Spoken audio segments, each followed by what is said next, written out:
This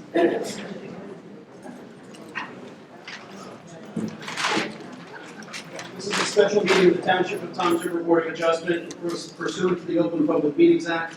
The public was hereby notified that adequate notice as defined by the Act was provided, and notice of this meeting was delivered to the Asbury Park Press on November 4th, 2022, and published in the Asbury Park Press on November 8th, 2022.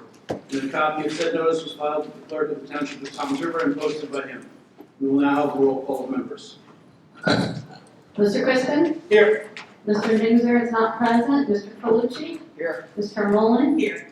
Mr. Bangini? Here. Mr. Fontana? Here. Mr. Luthman? Here. Mr. Erb? Here. Mr. Tatella? Here. And Mr. Brzezinski. Here. In addition, we have present tonight our board attorney, Christopher Dasty Esquire, of the law firm of Dasty and Steiger, our board engineer, Pam Hilla, P.E. of Remington and Vernick Incorporated, our planner, Stuart Weiser, P.P. of A.R.H. Associates, and our assistant secretary for the board, Melissa Benedetto. Our court reporter is Ms. Denise L. Sweet of Denise L. Sweet and Associates, LLC. For those who are here for the first time, let me briefly outline the procedure for which the Board of Adjustment has adopted. The applicant or his or her attorney will present their case. The applicant may call on witnesses on his or her behalf. There will be questions by board members and then questions to the witnesses by objectors related only to the witness's testimony. This procedure will be repeated with each and every witness. When asking a question regarding a specific witness's testimony, the public may only ask questions about the expert's testimony. Upon completion of the presentation by the applicant or his or her attorney, all parties who are interested may present their views. The public may comment on any aspect of the application at the public comment period at the close of the application. When speaking, please give your name, address, and your interest in the application to the board secretary and court reporter, and speak into the microphone. To avoid delay, please do not repeat what any previous objector has already objected to, other than to acknowledge agreement with that objective. All appeals shall be taken to the Superior Court within 45 days of the date of publication of the decision. It is therefore very important that all objectors present tonight be heard by the board. The board will complete all appeals on the agenda if at all possible. Because this is a special meeting, there's a 3-hour time limit by 9:30. We will now proceed with the scheduled meeting. Mr. Chairman, just so everyone's aware, the application's starting all over again. There was a notice issue. I'm sure that there were people here at the first hearing a couple of months ago, but we're starting all over again. It's a clean slate, all right? So, Okay. With that, tonight's application is appeal number 13839, a use D1 variance. Use variance, public hearing open, no testimony heard. Preliminary and final major site plan for Christ Church of Toms River, 415 Washington Street, block 687, lot 16. The applicant seeks use D1 variance and preliminary and final major site plan approval to construct a proposed 949 square foot homeless shelter addition with a 17-bed connecting to the existing outreach office of the Church of Christ. The proposed homeless shelter is not permitted in the R150 zone. Number of parking spaces, 183 spaces required or permitted, 115 spaces proposed. Mr. York. Thank you. For the record, Harvey O. York, Nolan's York, Jacobus, and Dooley, representing the applicant, Christ Episcopal Church, Washington Street, Toms River. You want to introduce yourself? For the record, my name is Ryan Gazarovski, attorney representing objector Paul Ryan. Good evening. This application is for a use variance and site plan approval. The church has made an application which would allow the construction of a group home or homeless shelter on the existing property. The building they're going to use is either called the carriage house or the parish house, but it's located on the corner of the property on Washington Street, the western side. The shelter is a transitional shelter. It's not a permanent shelter. It's designed as a bridge for people that are homeless and need help. There are no group homes at this time homeless group homes in Ocean County whatsoever. So the church is trying to help people. With regard to this, the church has engaged with and partnered with Affordable Housing Corporation. On June 26, 2023, we obtained a zoning permit which allows affordable housing to use the parish as an outreach center. They've been using it for the last year and a half. And there have been hundreds of people coming to the building and using the outreach center. Of those people, about 120 have found temporary housing. Is it important that they're there? Yes, because it's been there and there have been no complaints or activity of any kind that would lead to a complaint with the township. This is an inherently beneficial use by definition. 40:55D-4 indicates the definition of inherently beneficial use. It means a use which is universally considered of value to the community because it fundamentally serves the public good and promotes the general welfare. Such a use includes, but is not limited to, a hospital, school, child care center, group home, or a wind, solar, or photovoltaic energy facility or structure. We can go further than that because the court has held in St. John's Evangelical Lutheran Church versus Hoboken, 195 NJ Super 414, that a homeless shelter was actually an accessory use to a church. So the board could find that it's not even a special reason variance, it's an accessory use. The court, in that opinion, stated, the concept of sanctuary has been a strong element of religious tradition from Moses to the New Testament. Sheltering the homeless and caring for the poor has consistently been a church function carried out for centuries by religious persons. It is among one of the basic mandates in the Judeo-Christian heritage. Throughout history, the churches have carried out the biblical mandate to aid the poor and the helpless. That is what Christ Episcopal Church is trying to do. The courts have gone further, and Homes of Hope 236 NJ Super 584 determined that low income and shelters are in fact inherently beneficial uses. That gets us past the enhanced proofs that we normally have for special reason variances. The Supreme Court in Sika versus the Board of Adjustment, 127 NJ 152, found that inherently beneficial uses have a lower threshold of proof. So when we come here for a special reason variance, we generally have an enhanced burden of proof. We do not have that with this application. We do have to show the nature of the application and show whether or not there is any substantial detriment to the zone plan or the master plan. It's not a question of good or evil. It's a question of substantial detriment. We believe that our testimony will show there is no substantial detriment. And the courts have actually held that the boards, in placing restrictions on special reason variances, are to deal with the physical aspects of the application. So if there were too much traffic, too much light, not enough garbage refuse area, those are the issues that are to be dealt with. At this time, I'd like to call Randy Moore to testify. Randy is an employee of Affordable Housing who is partnering with the church to operate the shelter group home. Do you swear or affirm the testimony you'll give before this board will be the truth, the whole truth, and nothing but the truth? I do. Your name and address, please. Randy Moore, 3535 Route 66, Neptune, New Jersey. Spell your last name. Moore, M-O-O-R-E. No. I know, it's cheap. Randy, would you tell the board what your occupation is and your relationship to AHA? Sure. My name is Randy Moore. I'm the CEO of the Affordable Housing Alliance. And what do you do for the alliance? I am the CEO, so I run the Affordable Housing Alliance. I direct the day-to-day operations with our executive team. And what does AHA do in Ocean County?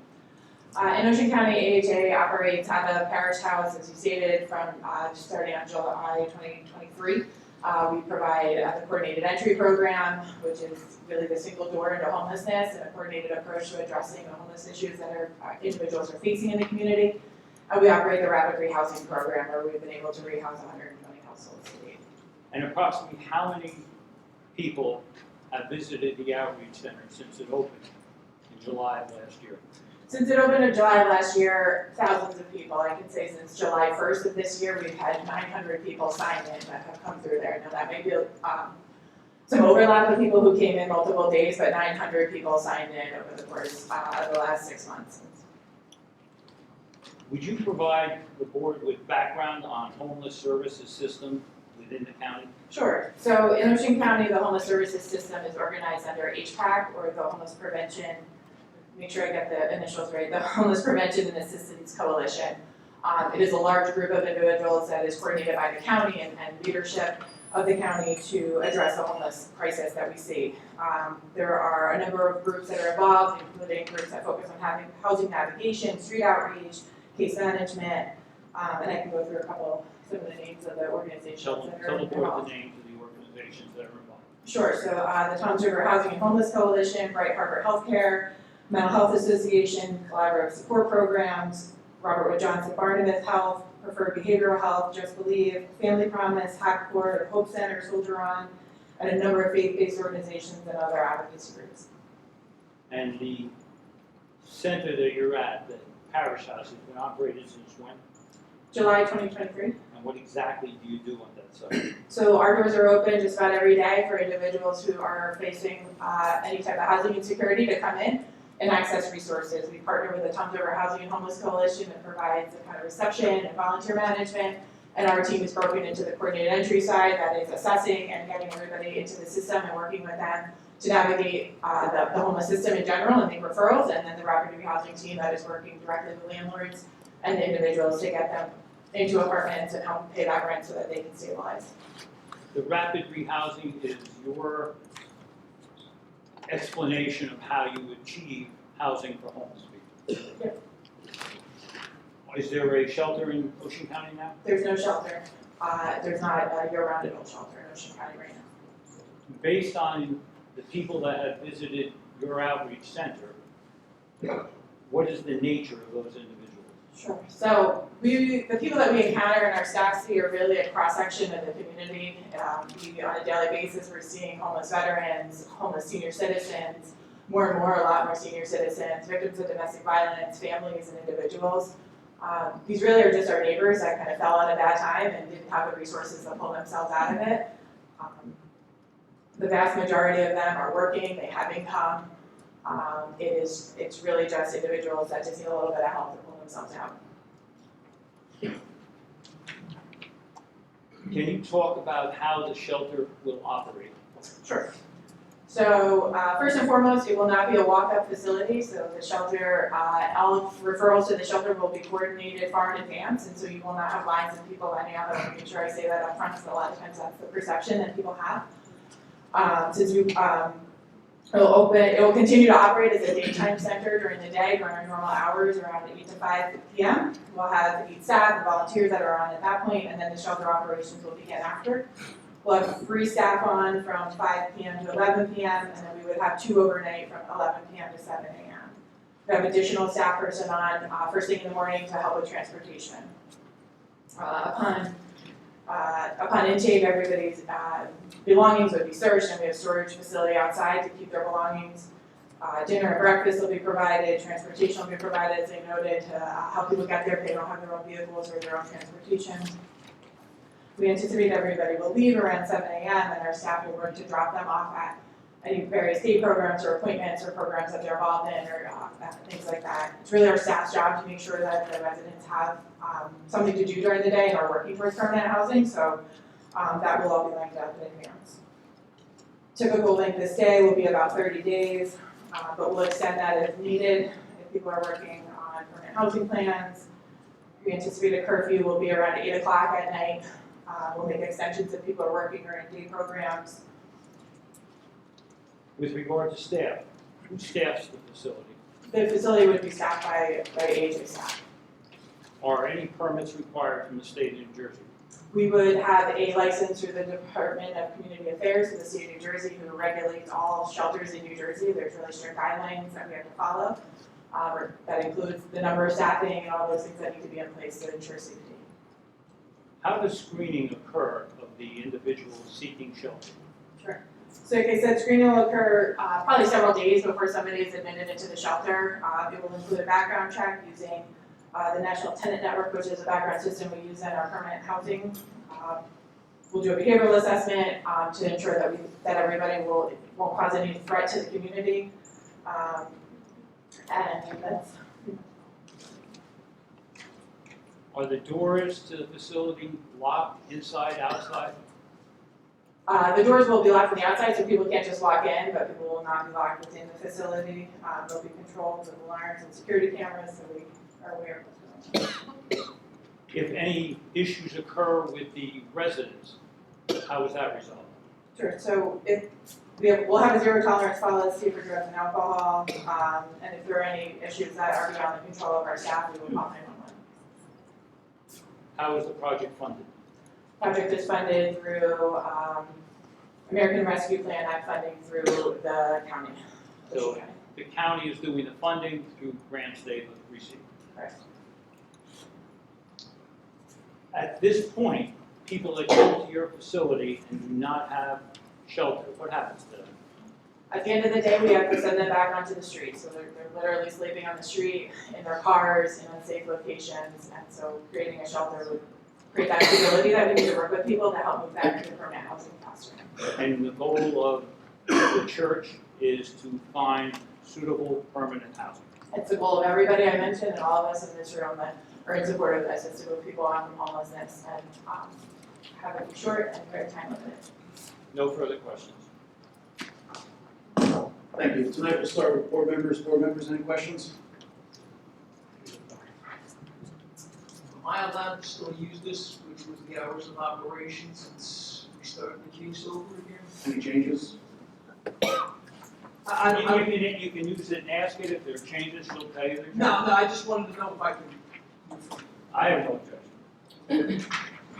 Anybody else? I just wanted to make sure it was, I got missing. Thank you. Well, no, if you have any questions on it. No, I don't. I just wanted to know whether we could refer to it since it's a brand new case. Why don't you give that to Mr. York, he can. No, I mean, what he's referring to was submitted as part of the application. Oh, I think you're right. Okay, I just wanted to make sure because it was dated for last. Thank you. That's all. All right, next we're gonna go to Ms. Tormel. I'm sorry for repeating questions from last time, just so that everybody here is aware of what I'm asking. You had mentioned that as of July 2023, you had, I don't want to say rehomed, but temporarily placed 120 individuals, families. We've permanently rehoused 120 individuals and families. So we say households, and that encompasses single adults or families. And this shelter would only be for individuals, correct? Correct. You said you had 900 sign in 6 months. Is that at this facility as of right now? Correct. The 3 staff are there until 11 p.m. and there's 2 overnight. What are the qualifications for the staff members overnight? Sure, so we look for staff that have experience working in residential overnight facilities and experience working with individuals that are homeless. You had mentioned that you were helping people who have, in your words, recently happened upon hard times. So that would be newer homeless members to the community, correct? It wouldn't, like they have to go, they would have to go through a process which maybe some of the people who are currently homeless are not, it's not available to them. So we work with everybody that's experiencing homelessness that comes to us for help. I think what I meant by that is that primarily what we're seeing are people that are experiencing homelessness for short periods of time. And so that's more of an overview of the population. Okay. And one last question for you. With the displacement of the homeless people as of the 20th of this month from the woods, are you afraid that that would cause an influx to your facility and therefore people who are looking for someplace to go, since it would be more of a local, from where they are to where you are in more local transition? Are you concerned at all about those people ending up at your doorstep and having to turn them away? Those people have been coming in our doors for the last several months, and we've been working with all the outreach providers and those working in the encampment to rehouse them. We permanently rehouse a number of those households already. Okay, and as far as turning people away goes, and you said you would have to turn them back out into the street. That's a very, I understand what you mean, it wasn't an insult to anybody, but just the fact that there would be a homeless shelter and yet at 5 o'clock you would have to close the doors, or 11 o'clock or whatever it was. Can I clarify? What I said was that right now, because there is no homeless shelter, we're turning people back to the street because there is nowhere for people to go. So we don't turn anybody away. If they come in looking for services, we're going to work with them. Right now, we're turning them at night at 5 o'clock and we close our doors back to the street because there is no shelter. And where do you suggest that they, or recommend that they go when the day is over? Currently, Yes. wherever they feel safe sleeping at night. When the Code Blue centers are open, they go there. If they're able to get a hotel placement through the Board of Social Services, that's great. Thank you. Thank you. Mr. Minji, you mentioned that you're partner of this with Ocean County. They're our funding, yes. Is there any other sites that they looked at prior to this one site here? I'm not aware if the county looked at other sites. Have you guys looked at any other sites other than this one? Objection. Questions irrelevant. This is an application that stands on its own. You mentioned that there's roughly about 900 and something people that apply for, I guess, residency there that you can't accommodate. How many people are you planning on accommodating once you're in full swing in operation? The 900 number is the number of people who've walked in our doors Okay. facing housing instability since July of this year. The shelter that is proposed is 17 beds. 17 beds. So even if you had a third of them that are actually walking that are already turned away, you're still going to probably have at least 600 people, and you're going to be housing roughly 17. So we're still going to be a lot of homeless people that's going to be walking the streets or finding other areas. If you turn them away from there and you don't know where they're going, is it a good possibility that they may wind up camping out in residence neighborhoods or? Objection. She's gonna have the ability. Well, I'm just saying because I'm sure that some of these people here want to know if all these people are going to be coming down to this church. Mr. We've been there for 14 months. We've been Okay, hold on. I think, Folks, I think it's appropriate for the witness to testify in terms of her experience, where if they were gonna direct people to other facilities, well, that's one thing, but to go into the unknown as to where they would go in hypothetical, I don't know if she could answer that. yeah, But but perhaps she could highlight over the last year where people have gone. I think I just answered that. It's, if the Code Blue site is open, they go to Code Blue, wherever they feel comfortable, if they're able to get a motel placement. all right, so a lot of these people, I guess that they're going to be housed there in evenings. They all have jobs before they come there, or are they going to be looking for jobs? How does that work? Some have jobs, and if they don't, we'll be helping them look for jobs if that's appropriate. How long can one individual stay there? Like you said, roughly 30 days, but can they stay there 6 months? We would look at each case individually based on their need and they're working towards housing.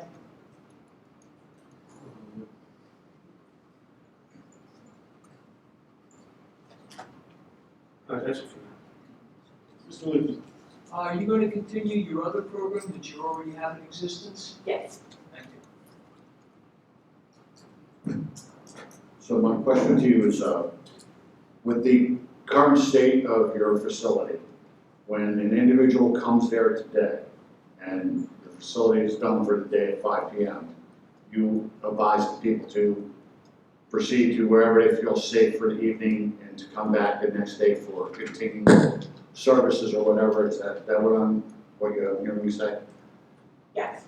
And so over the course of the last 18 months, the people that you've helped house, 120 people, Where approximately have you rehomed them? Is it in Toms River or in Ocean County in general or the state of New Jersey?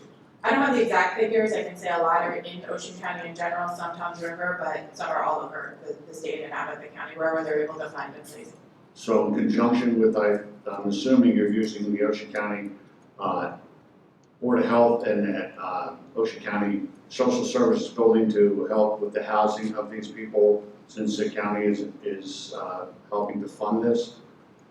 We have a separate grant from Ocean County to do the rehousing work, and so our staff does that directly, so we coordinate directly with the landlords, we do the inspections, and we help move them in. Okay, so with that being said, then, the number that you're looking at, the 30 days, is usually the time it takes for you to get all of the clarifications for them to move from your facility into a apartment, a house, whatever it is that's available. Right, it can take longer. but- So we're not looking at making this a permanent, full-time facility for the people to come there. This is just a transition for them to come, receive services, stay, be fed, be educated, and with the help of the grants to move them into a more permanent residence. Yes. Thank you. Any other board members? Let's go. Just to reiterate, I guess 'cause we're starting over again, one of my big things with as far as I'm gonna rephrase this, qualifications of people that are doing your behavioral analysis. So, does the state even require that anybody be licensed in any aspect like that? The state doesn't set requirements for licensing of staff. Is anybody licensed I understand that whatsoever? I don't know what license you were referring to, but there's, Licensed social worker, licensed psychiatrist, the licensed. state doesn't require that. Wow, okay, thank you. Mr. Mangini. One more question. If the individual doesn't have a job and they're staying at this for a temporary period, during the daytime, but do they stay there, or at 8 o'clock they all have to leave and leave the premise and then come back at 5? How does that work? It would be different for every individual, so if people would move up to the day program, they could move up there and work with them towards their housing goals and looking for employment, or they could be brought to a program. It would be a mix of those things. So it's a possibility they don't have a job and during the daytime they could just go out and roam the streets or whatever. Objection. Chris. If you can answer? Folks, please. I don't understand the question. Roam the streets? Well, What walking through the neighborhood. exactly, what do you mean? Well, what do we do with them? Do we just allow them just to do whatever they want? What, I'm if you're just asking, asking you. if you're asking us, Just saying. with all due respect, these are citizens of the state of New Jersey.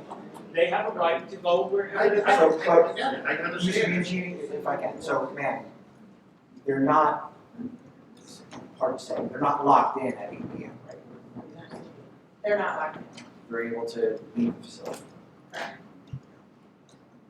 Is that what you're? Yeah, so they can come and go as please. Right, thank you. Any other board members?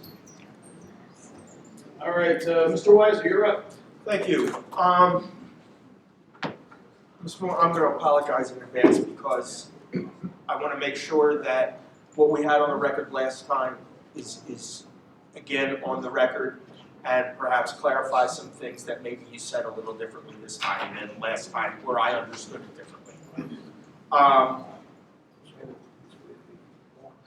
17 beds, correct? Correct. Segregated by gender? Yes. And how is that done? 2 separate rooms? Is it dormitory style? Does everybody have an individual room? It's a congregate facility, and the women are one side and then on the other. And congregate, that's the appropriate word, restroom facilities, shower facilities, things like There that? would be individual restrooms as well. Okay.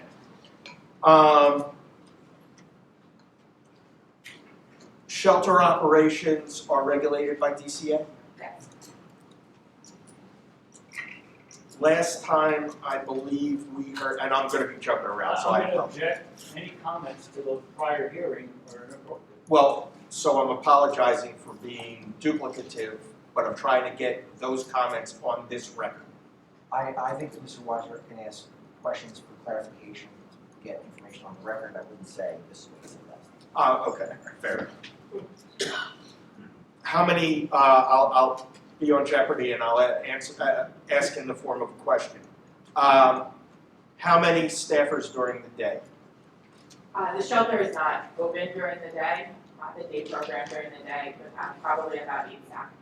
8 staff people on the. But that's not the shelter. The shelter is just an That's on the shelter. programmatic side, that's the same as it is currently? That's about what we have now. Okay, and overnight, how many staffers? It's, I just look at my notes, make sure I say the exact same thing.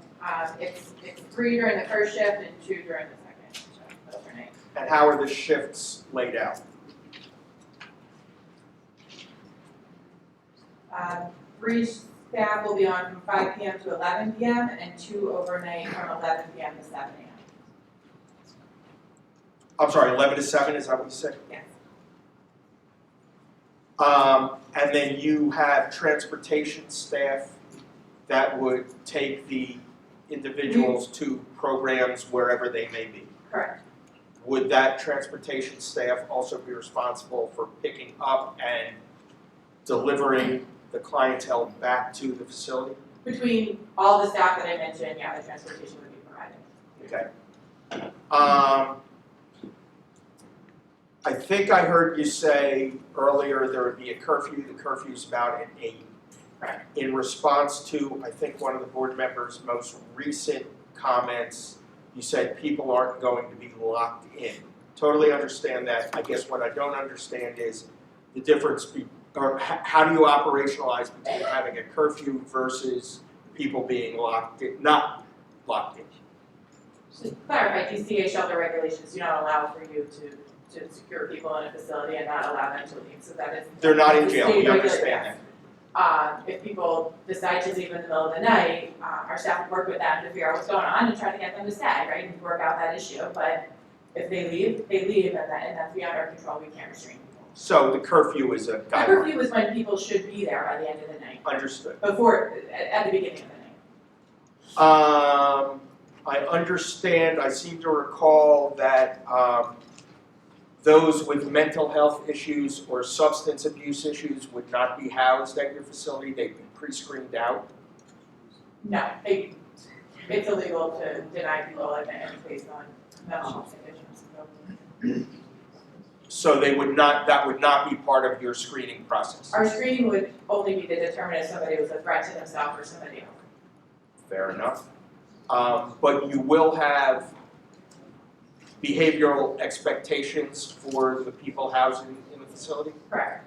Can you enlighten us as to just generally what those expectations might be? Yeah, there would be we'll have a set of standards and rules that I think any of us could imagine that you would expect somebody to act in a congregate facility, treating each other with respect, following the rules that are set. The curfews would be some of them. There's no drugs or alcohol allowed. Okay.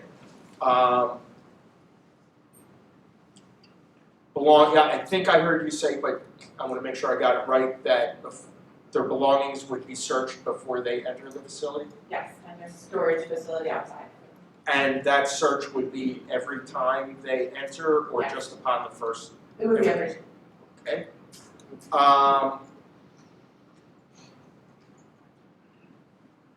What happens, can you go through, and I know I asked this the last time, can you go through what happens to the residents during the day and what programs are established or what their day would be? Yeah, so everybody is gonna have a different situation depending on who they are. So a lot of the individuals that we work with are employed, so a lot of them are going to jobs during the day. If they're not employed, they're most likely looking for employment, and that is a goal, and we would be working with them and our partners in the community to help get them employed, or to improve their employment. And then there's a number of day programs that exist in the community that people might be engaged with, regarding services. They may have counselors or different things that they're going to see. I have some experience with homeless shelters down in the Atlantic City area. People who are not interested in finding employment, are they part of your program? How do you deal with those kind of individuals? Yeah, everybody, our staff is gonna work with each individual directly on what their individual needs are and what those concerns are. Okay. I think that's really all I have at the moment. I would reserve the right, Mr. Chairman, depending on what we hear for the rest of the evening to, if questions arise, to ask some additional questions, clarification. Thank you, sir. Ms. Hiller. Good evening. My only questions are really based off the parking and access to the site. So typically, We'll have a traffic expert and a planner engineer to testify to the site plan.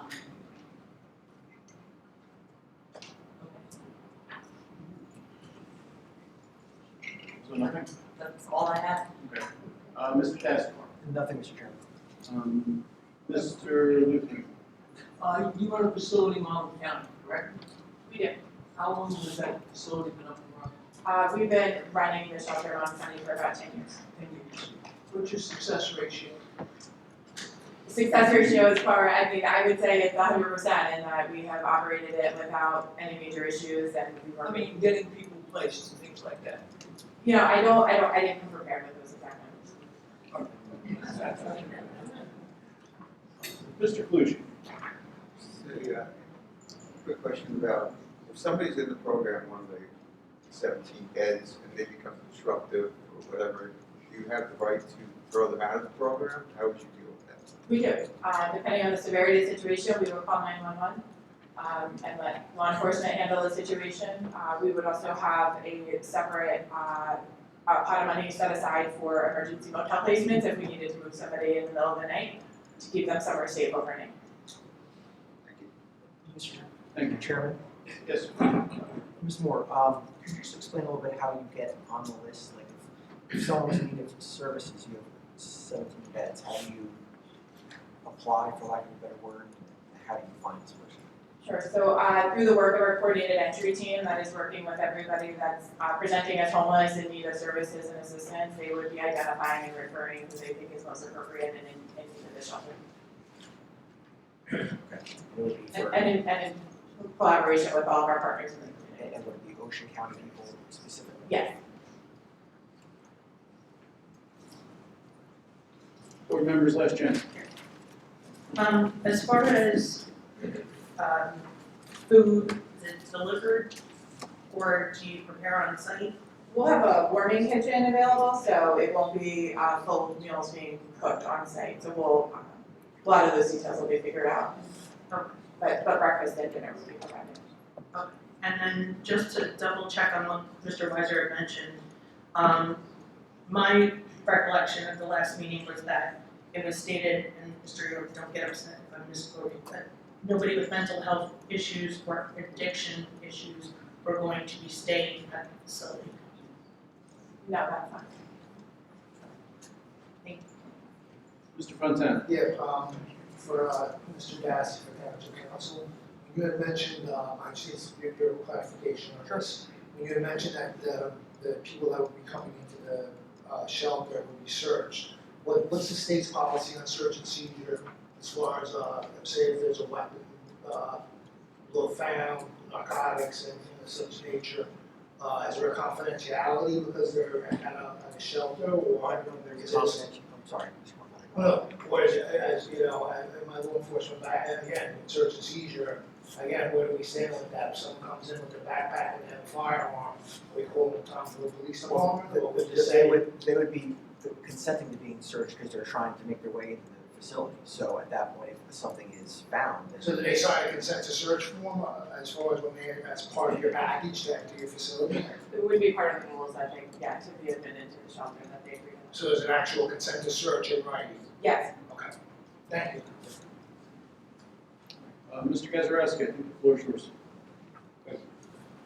It was my understanding, I'm correct if I'm wrong, that the public would have the opportunity to ask questions before I did. If that's the way you'd like to proceed, we can do that.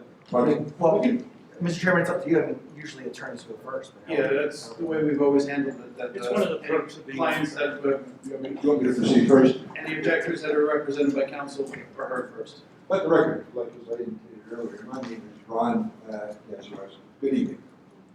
I listened to the transcript from the first hearing, and obviously there's questions which I do have. When you spoke earlier, you said that this was being done in a partnership with the Christ Church. Is that correct? Correct, we're developing it. And I think in the first hearing, you also reflected the fact that there was a lease. Ron, I want everybody to be careful. The first hearing, it's like it didn't happen. Wait a They second, had- wait a second. The first hearing took place. She testified at that first hearing. I can question her with regard to what she testified to at the first hearing. No, Mr. Gazarovski, you can say that what you believe was said at the first hearing, but the first hearing transcript is not part of the record. It's not admissible, so I think you need to just ask her. The hearing is not part of the record. Her testimony, what she said, is a part of the record. No, I object. It is not part of the record. Why is it not? Because the hearing was deemed a nullity, and we were not allowed to continue with that documentation. Gentlemen, Mr. Chairman, here's how we're gonna do this. At the first hearing, there was a notice issue, we're starting all over again. So it doesn't matter what anybody said in the first hearing, but what someone says today forward is part of the record. So, She gave testimony under oath. You don't erase that. She gave testimony under oath and testified. I believe this other gentleman referred to some comments that took place in the first hearing. It's on the record. Ron, it's not part of the I'll record, adhere to your so ruling. please ask her any questions prospectively. Fine, let's go forward. With regard to this particular application, is there in fact a partnership, as you indicated in your testimony, between your organization and Christ Church? Yes, we work with Christ. Okay, now, is that partnership reduced to writing? We don't have anything in writing regarding the shelter. You have nothing in writing concerning the shelter, and yet you're telling this board that you're doing it in conjunction with and in partnership with Christ Church, but there is no partnership agreement. Correct, we don't have an agreement in writing regarding. Is there a release between your organization and Christ Church? First, objection, it's Well, irrelevant. let's hear the objection, go ahead. The objection is it's irrelevant. The applicant is Christ Church. Who they have operate their center is not an issue before the board. Whatever agreement they have is their agreement. The church is the applicant. They can hire, let me finish, Ron. They can hire anybody they want. This board does not determine who they can hire, how they can hire, and who can be there. Therefore, it's irrelevant. It's not irrelevant, because this young lady is coming before the board. Ron, hang on a second, okay. Mr. Chairman, the applicant is the church. The church is here as the applicant for these variance relief. If they have a third party operating a portion of the property, which it appears AHA is, that's appropriate. It's synonymous with being a contract purchaser on a piece of property, and the contract purchaser here is making an application, not necessarily the owner of the property. But in this case, church, Christ Church is here making an application. So I don't know that requiring a lease agreement or asking the terms of the lease agreement is frankly. Can you speak into the microphone, please? I gotta get a little closer, Mr. Weiser. So as I was saying, Mr. Chairman, the applicant for this application is Christ Church, and AHA is going to be coordinating the 17 beds at the property, but it's somewhat synonymous with when you have a contract purchaser buying a piece of property, and they're the applicant for the zoning board application. So although you can ask questions as to, I think, the relationship between AHH and Christ Church, I don't know it's appropriate within the board's jurisdiction to require seeing a copy of the lease agreement. I think that's just beyond the scope. Just for the record, we've now said something that's not true. There is no lease agreement. Nobody said this is a lease. It's in the first transcript. We're doing the testimony tonight, and you can ask her again, Ron, is there a lease, yes or no? There's no lease regarding the shelter. Okay, so there's no partnership agreement, correct? No. There's no lease, correct? Not tied to the shelter. So tell me, please, how, if we're saying that Christ Church is the applicant, how do they regulate what you do? Objection. It's not the board's concern. This board is not here to act as an arbiter of how people conduct their business. This board is a land use board. They have no right to say, what's the deal between the two of you, any more than they would have the right to discuss the employment agreements. This is inappropriate. It's not within the board's jurisdiction. Look, the first thing this young lady said, and I'm not quarreling with what she said, she described how this was going to operate, and she responded to several questions as to how it was going on. Now, if you're saying that she has nothing to say, then why is she before this board? For what purpose? First of all, that's not what I said. She has testified how she is operating. You've asked for an agreement and details how Christ Church is going to tell them what to do or not do. That's not the test of the board. She's here telling you how the facility will operate. That's all she's here Well, for. are you going to represent to the board then at some point in time, Christ Church will come and testify and say they agree with what she's saying? Absolutely not. The church is the applicant. They have put her on the witness stand. I have called her as a witness for Christ Church. Christ Church does not have to say how they did this and why they're doing it. It's not the board's jurisdiction. I'm sorry. They would have the application to say how they're doing it. Okay.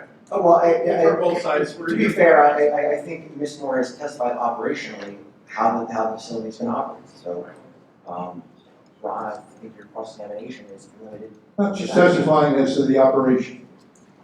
Is that what you're saying? Yeah. Yes. Well, doesn't there have to be someone from the church saying, if they're the applicant, that they agree with what she's saying? I don't think you need that. The church is the applicant, and she's a witness on behalf of the church. I wouldn't be in agreement with Mr. Gazarovski. Obviously, she wouldn't be here if the church didn't want her. I want to ask you a question with regard to the notes and listening to your testimony. I'm a little bit unsure. You have a copy of the notes? I'll read it to you if you don't mind.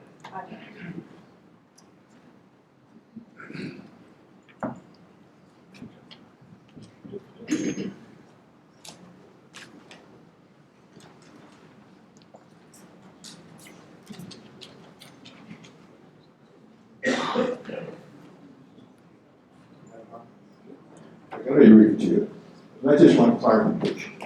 Applicant seeks major site plan approval and use variance approval to construct an approximately 949 square foot shelter. With all due respect, that's the wrong notice. Pardon me? That's the wrong notice. Oh, you were to give me the proper notice, then this is the one that was given to me. That's the one that was given for the first hearing, not the current hearing. You didn't send me a copy of the second notice, did you? Could you keep me in the dark? I gave you the courtesy to tell me that. All right, gentlemen, we have a 3-hour limit tonight, come on. You have a copy of the new Keep your eye notice? on the ball. I never received a copy of any new notice. Just so the record's clear, the notice is sent to the people pursuant to statute, and then a copy with the certified mailing is given to the board secretary. We didn't send you a copy of the notice, a copy of the plans, a copy of the report. In addition, at the meeting where this hearing was rescheduled, we set the date, you knew to be here. Mr. York, if you have it, if we could just have him take a quick look. I could give him a copy. Yes. Here you go. Thank you.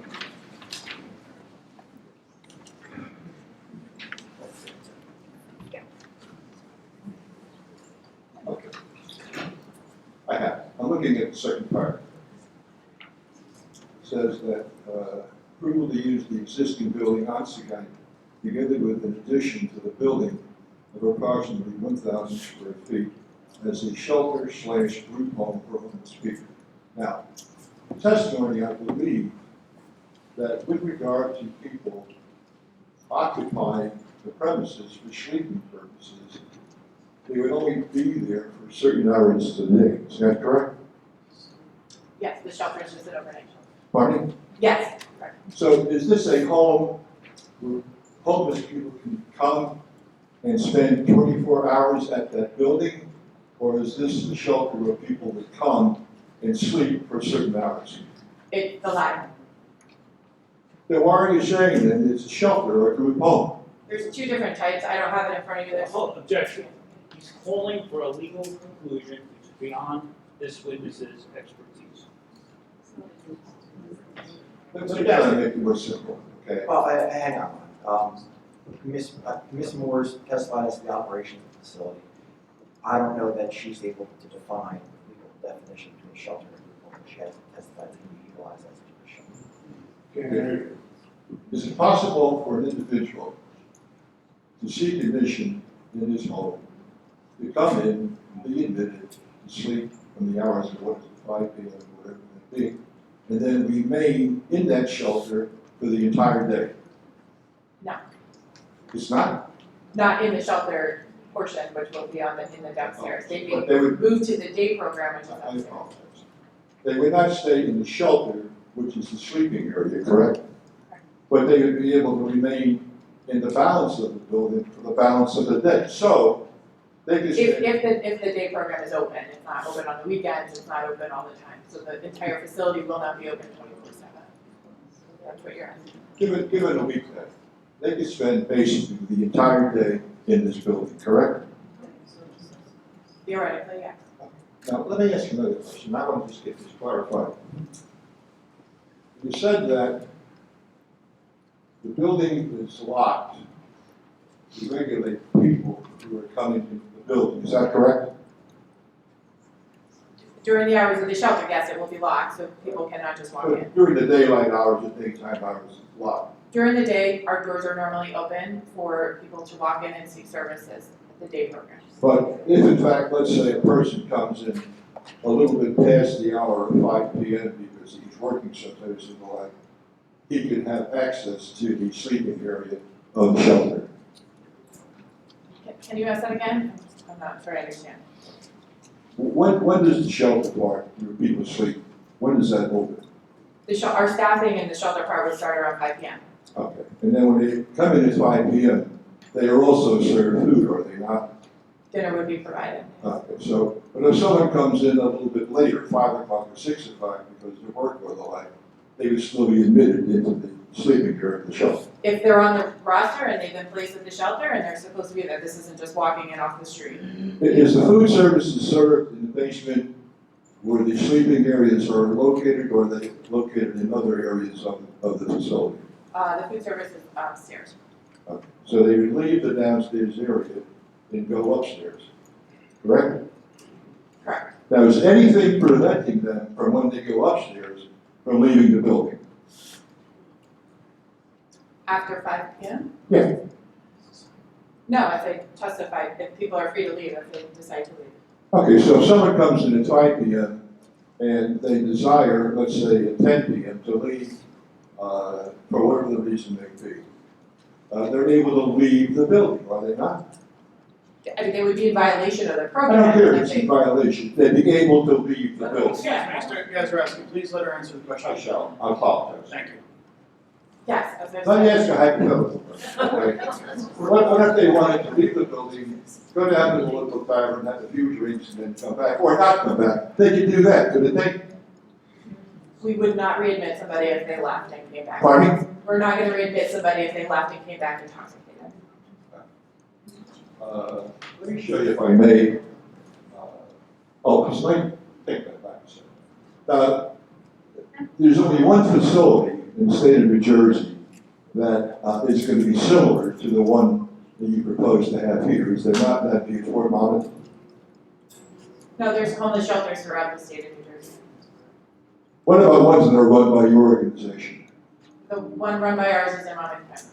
Okay, so you have one shelter in Monmouth County, correct? Correct. And you're looking to have a shelter over here, correct? Yes. Now, would you describe the area of where you're seeking? Yeah, one of those. What? Thank you. I lost my train of thought. Having said that, now you hope, I take it, if you get these approvals to open the shelter, perhaps sometime within the next year or year and a half, correct? Our hope is to move forward as quickly as we can, yes. Okay. How long have you been employed by this organization? 4 years. 4 years. Now, you've described how the shelter works. Does the shelter work similarly in Fort Monmouth? It does. Okay, now, you've given us a rundown of what happens when people come in, they ask questions and the like. Have you ever managed a shelter? Have you ever managed a shelter at Fort Monmouth? Me personally, no, So how do you know how it works? because I employ wonderful staff. I mean, this is a game. Gentlemen, hang on. Mr. Gazarovski asked a question, let's let her answer. Okay? Have you ever, Now, hang on, did you answer your question now? I'm the CEO of the organization, I have staff that operate the shelter I'm that sorry. report. I am the CEO of the organization, I have staff that operate our shelter that report through me, and I work with on a daily basis on the operations of the shelter, and so that is how I know. the shelter. you have never managed the shelter of your organization, have you? As the CEO, I could say, yes, I do, actually, if you want to put it that way. Have you interviewed people who are seeking, have you personally interviewed people at Fort Monmouth who are seeking admission to that shelter? I've spoken with our residents at the I'm shelter asking before, what yes. You gotta let her answer the question, Ron. I mean, you ask the question, she's gotta have a chance to answer before you move on. Let me ask this question. Are you familiar with the area or the neighborhood in Toms River? Yes. Have you visited it often? Yes. Would you describe it as a residential neighborhood? There are residential areas around. Pardon me? Yes, there are residential areas. Yeah, so immediately across the street from where the shelter is proposed, there are numerous one-family residential homes, and that is really the character of the neighborhood, is it not? Yeah, we got, folks, can we take just a second to silence cell phones, please?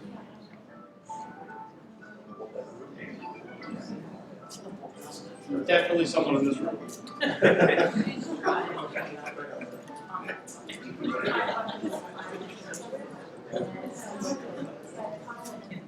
Still on. Button on the side.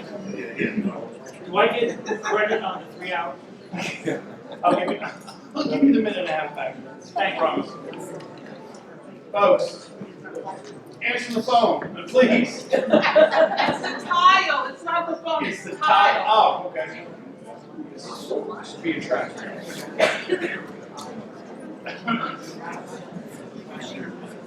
All right, We have one for the dog. folks, let's quiet down. Mr. York, I'm sorry, Mr. Gazarovski, please proceed.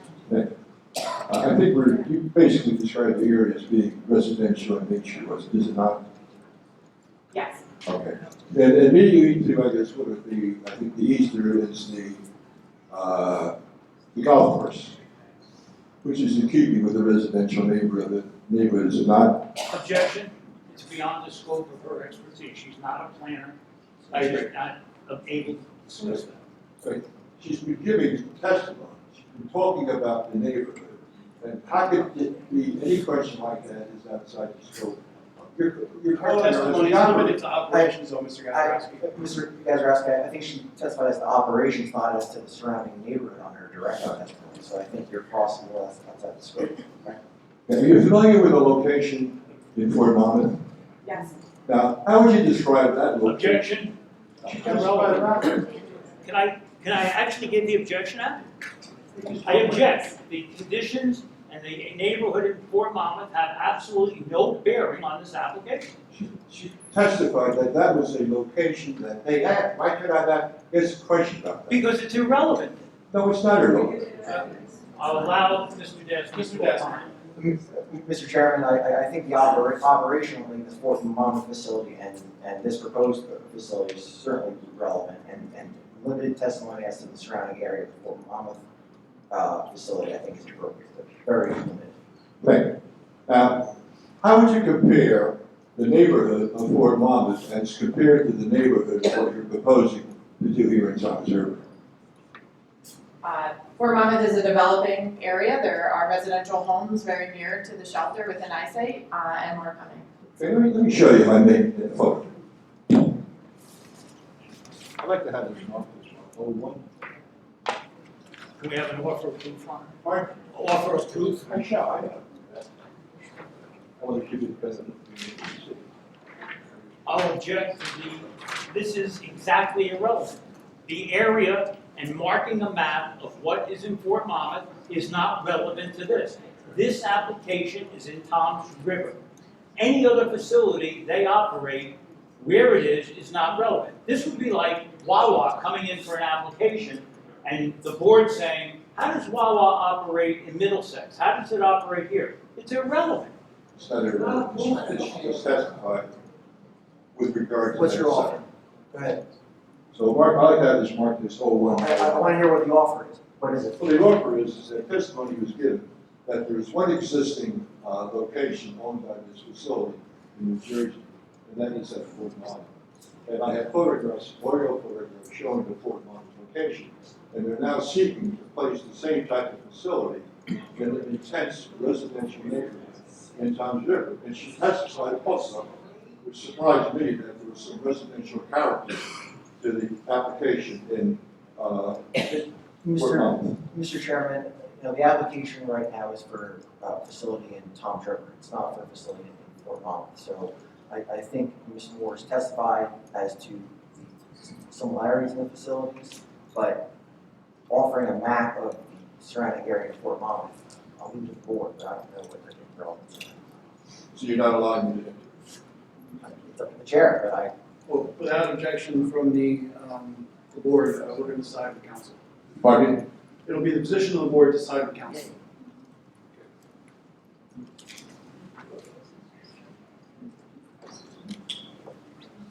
I'm having difficulty hearing you from up there. You really cannot enter into evidence?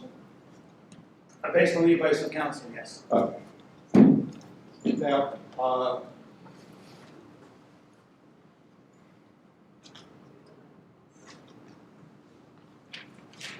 with regard to the staff, how are they trained? Are they trained by professionals or are they trained by your in-house employees? Be a combination of, Pardon me? it would be a combination of both. Okay. When we're referring to being trained by professionals, who would those professionals be? Objection. It's irrelevant. Mr. Dasty. Well, Mr. Chairman, it does have to go with the operations of the facility, so I think that if Ms. Moore has any testimony in terms of who the staff are, how they're chosen, how they're trained, I think that is relevant. Ms. Moore, please answer the question. Sure, I spoke earlier about the qualifications and the belief of the staff. Staff would have experience working with the homeless population. Sorry? Staff would have experience working with the homeless population, would have experience working in a residential facility. There would be various, I didn't come prepared with the names and the programs that they would need. Mr. Gazarovski, please, we need to take just a step back, slow down a little bit, ask a question and answer the question for the record, please. Do you have people employed by you who are experts in the field of how people coming onto the site are filtered out? You understand the question? I'm going to object. The question is unanswerable because I'm not sure what it is. Ms. Moore can't answer the question, then can you clarify it. Let me clarify. You have testified that there is a process by which individual people are admitted into this home, correct? Yes. Well, just describe to us how that process takes place and who conducts that process. So the staff of the shelter and our coordinated entry team would do an assessment, a behavioral assessment of the individuals to determine if they are an appropriate fit. We would do the criminal background check, as we stated. As any of the employees who do this checking, do they have any professional training? They have training from a variety of sources or that would be tied to this, yes. And I think I asked this question, but you yourself personally have never taken part in processing a person who is seeking to come into the shelter. I have not. I have a few more questions.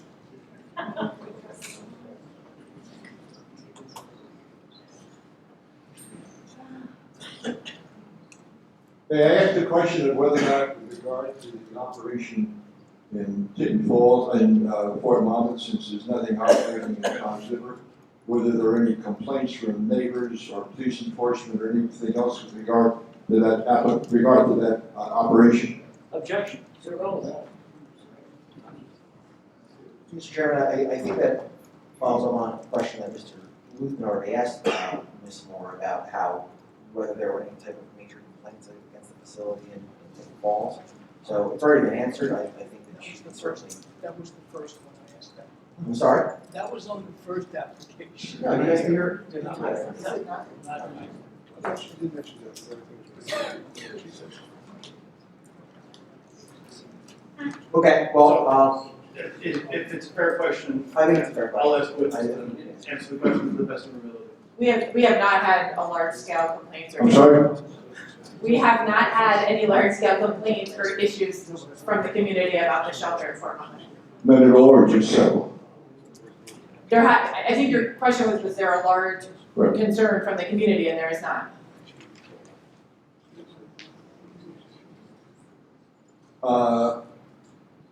With regard to this planning process, with regard to the operation, has Christchurch personnel and the Christchurch clergy, have they also taken part of that, in that?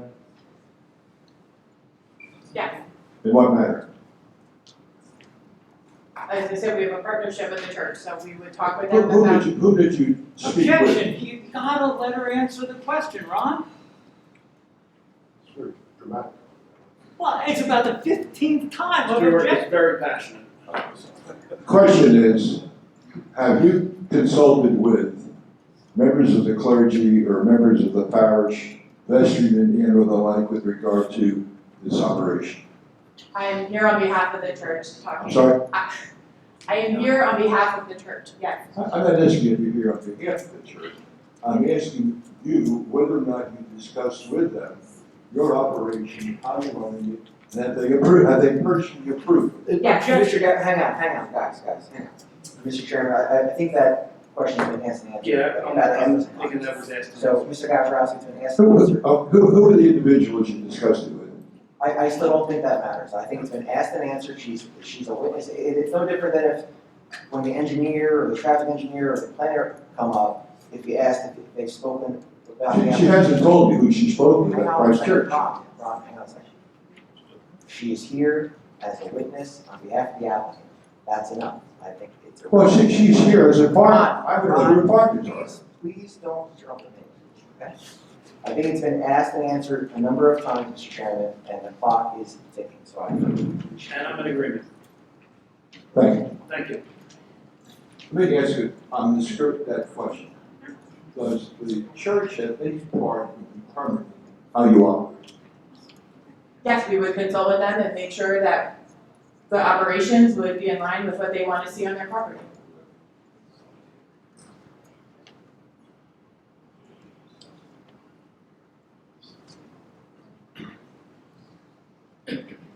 Now, as I looked at it, you have approximately 17 individuals. Ron, put a mic, please. I'm sorry. You have approximately 17 individuals who will come in on a daily basis to seek shelter, and they would be there for a period of 30 days, correct? Approximately 30 days, that could be extended, but yes. Now, are there always 17 people who are there on the day who are sleeping over? There's sometimes less. I would object to the question. The shelter hasn't been open. We don't know how many are going to be there. Your question asks as if we were operating. We're not. Okay, let me ask this question. Based upon your testimony was that in a situation, you have the ability to accommodate 17 overnight residents, correct? Correct. And they can stay there for a period of 30 days, correct? Correct. So that comes to roughly 200 people a year. And do you mean to tell me that your organization cannot find temporary shelter for 200 people over a course of 1 year, but you have to have this at this location here? Objection, I don't really Yeah, I understand the question. sort of think that's unfair, Mr. Gazarovski, but we'll ask Mr. Dasty his opinion. I mean, it is a hypothetical, I don't know that it is a proper question, but, Ms. Moore? If I may, let me show you. Well, Ron, we're gonna go one at a time here, okay? Hang on a second, all right, I'm responding to what you just said, so hang on a second. You have a question that I don't know that is appropriate and that Ms. Moore, needs to answer. Go ahead, Ron. Let me show you a copy of the site plan. Looking at page 3 of 8. I think this has already been moved into evidence, has it not? It's part of the application. I want to draw your attention to what is on in the northwestern side of the site, or read the site plan. And this is the building over here, which is a 2-story frame building, correct? The TX, I think, stands for existing outreach office. Is there anything on that building which in any way denotes that it is part of Christ Church? I don't know that I can answer that. Well, let me ask this question. Where it says outreach office, is this the facility that your group is running, monitoring, or whatever it may be? Our team is currently working out of that building during the day. How many floors are there? There's 2 main floors and then there's the front part of it. There's a couple stories on the front. And I take it that on the easterly side of the building, that is where you propose to construct your sleeping area. Objection, before you have the engineer testify as to the site. Okay. I just have a few more questions.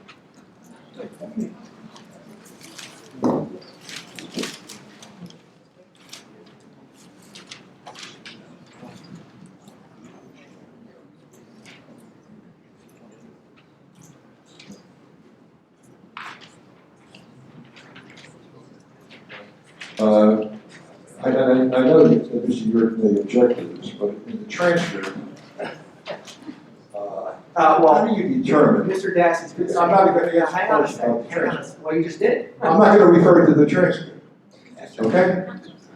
How do you make a determination that there is a need for this facility in this community? Objection. It is an inherently beneficial use, and the civic case indicates we do not have to prove need. Correct.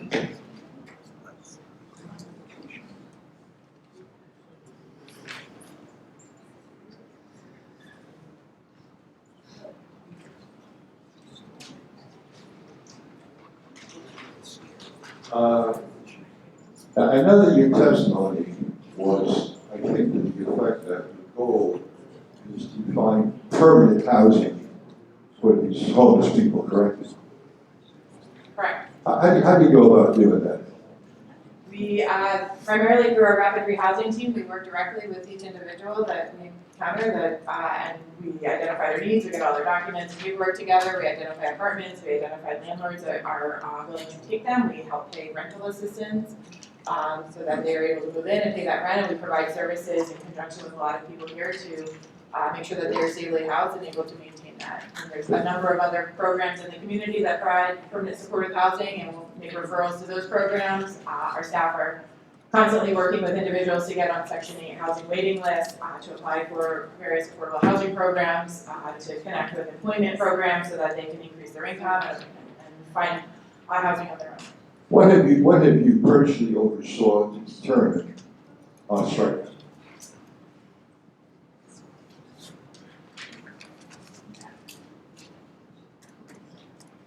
And I know I probably haven't asked this, but from your testimony, your operations testimony, it's possible for someone who is admitted into this shelter for sleeping over can basically spend the entire day in this building, which is looked at, except for when they choose to leave for whatever reason they may be.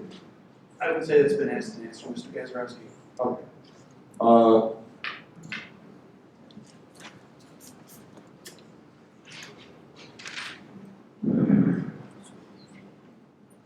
You've testified that there's instances in which one of the problems you're seeking to solve would be, you say, people sleeping in the woods or people sleeping in cars. You have a parking lot in your facility, do you not? There is a parking lot. Are you going to take any regulations or any preventive actions to prevent people from simply pulling into your parking lot during the evening hours and sleeping in their car? We'd be guided by the church and the Pardon action. We would be guided by the church leadership and the actions that they would want to take for that. You say, so if you're saying that the church said it's okay for them to sleep there in their cars, that's okay with you? We would defer to the church. Is there something that the church to say that that's okay with them? Objection.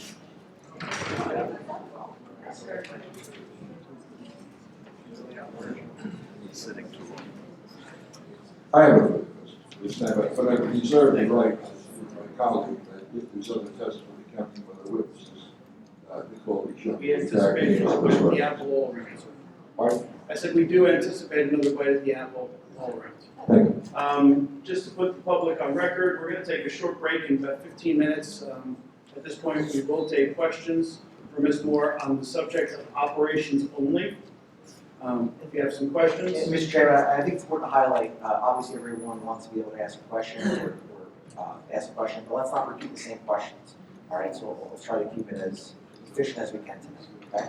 Thank Mr. you. Williams, we'll start with you. Ron, they're going to need the microphone. Good evening, Paul Williams, Broad Street. I'm sorry, what's the house number? Broad Street, 35 Broad Street. When, Ms. Moore, you have testified that you've operated a program at the current location for a little over a year now, correct? Yes. And now you want another variance, excuse me, the applicant wants another variance for something that you're going to operate there. Objection. There was no variance for the first approval. Then I misspoke, excuse me. But you do want permission to now operate and expand on what you're currently doing at that location? That's why we're here. Correct. Now, do you spend much time at this location? I try to get there as often as I can. Take a guess for me, just give me some idea of how often are you there? There a couple of times a month. Couple times a month. And so, having looked at this plan and being at the location as it currently sits, I'm asking you if you know, or you could give us a guess on how much extra space of all the space that's currently being used is going to now comprise a homeless shelter versus what it currently is. For example, would you say it's more than 50%? I can't answer that. I'll defer to the architect. Okay.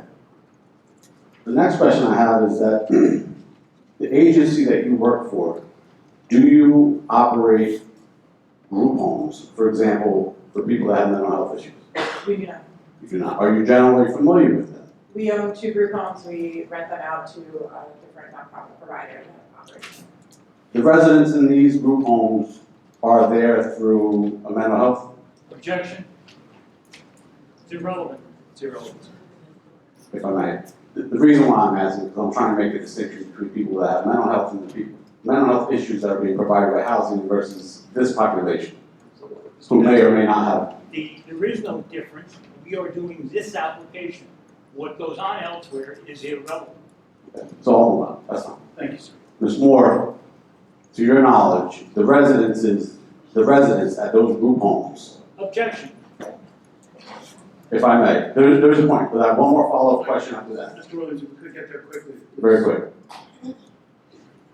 The residents in those group homes, do they get to use that as their mailing address? Objection. It's irrelevant. It has nothing to do with this application as to what goes on in some other group home elsewhere in the state. Mr. Dest. Yeah, Mr. Chairman, I don't know that it is relevant. I don't understand. I mean, maybe. My next question will delay. Well, maybe you can ask if they're going to use this location as their power. You right, Mama. Can the people who come to this homeless shelter, if it's approved, change their address with motor vehicle commission, change their address or anywhere else and receive mail at this location? Can't answer the question about changing their address with motor vehicle, I do not know, but it is general practice of all shelters throughout the state to allow people to use the shelter as their mailing address to get mail so that they're able to get.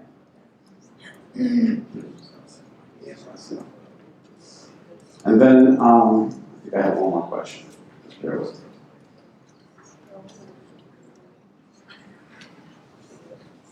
That you know of, is there any definition in your practice that you're aware of? I'm not asking you for a legal conclusion, but in your practice, is there any definition that has defined a group home as a homeless shelter? Objection? Of course it does. That's it. Please step forward.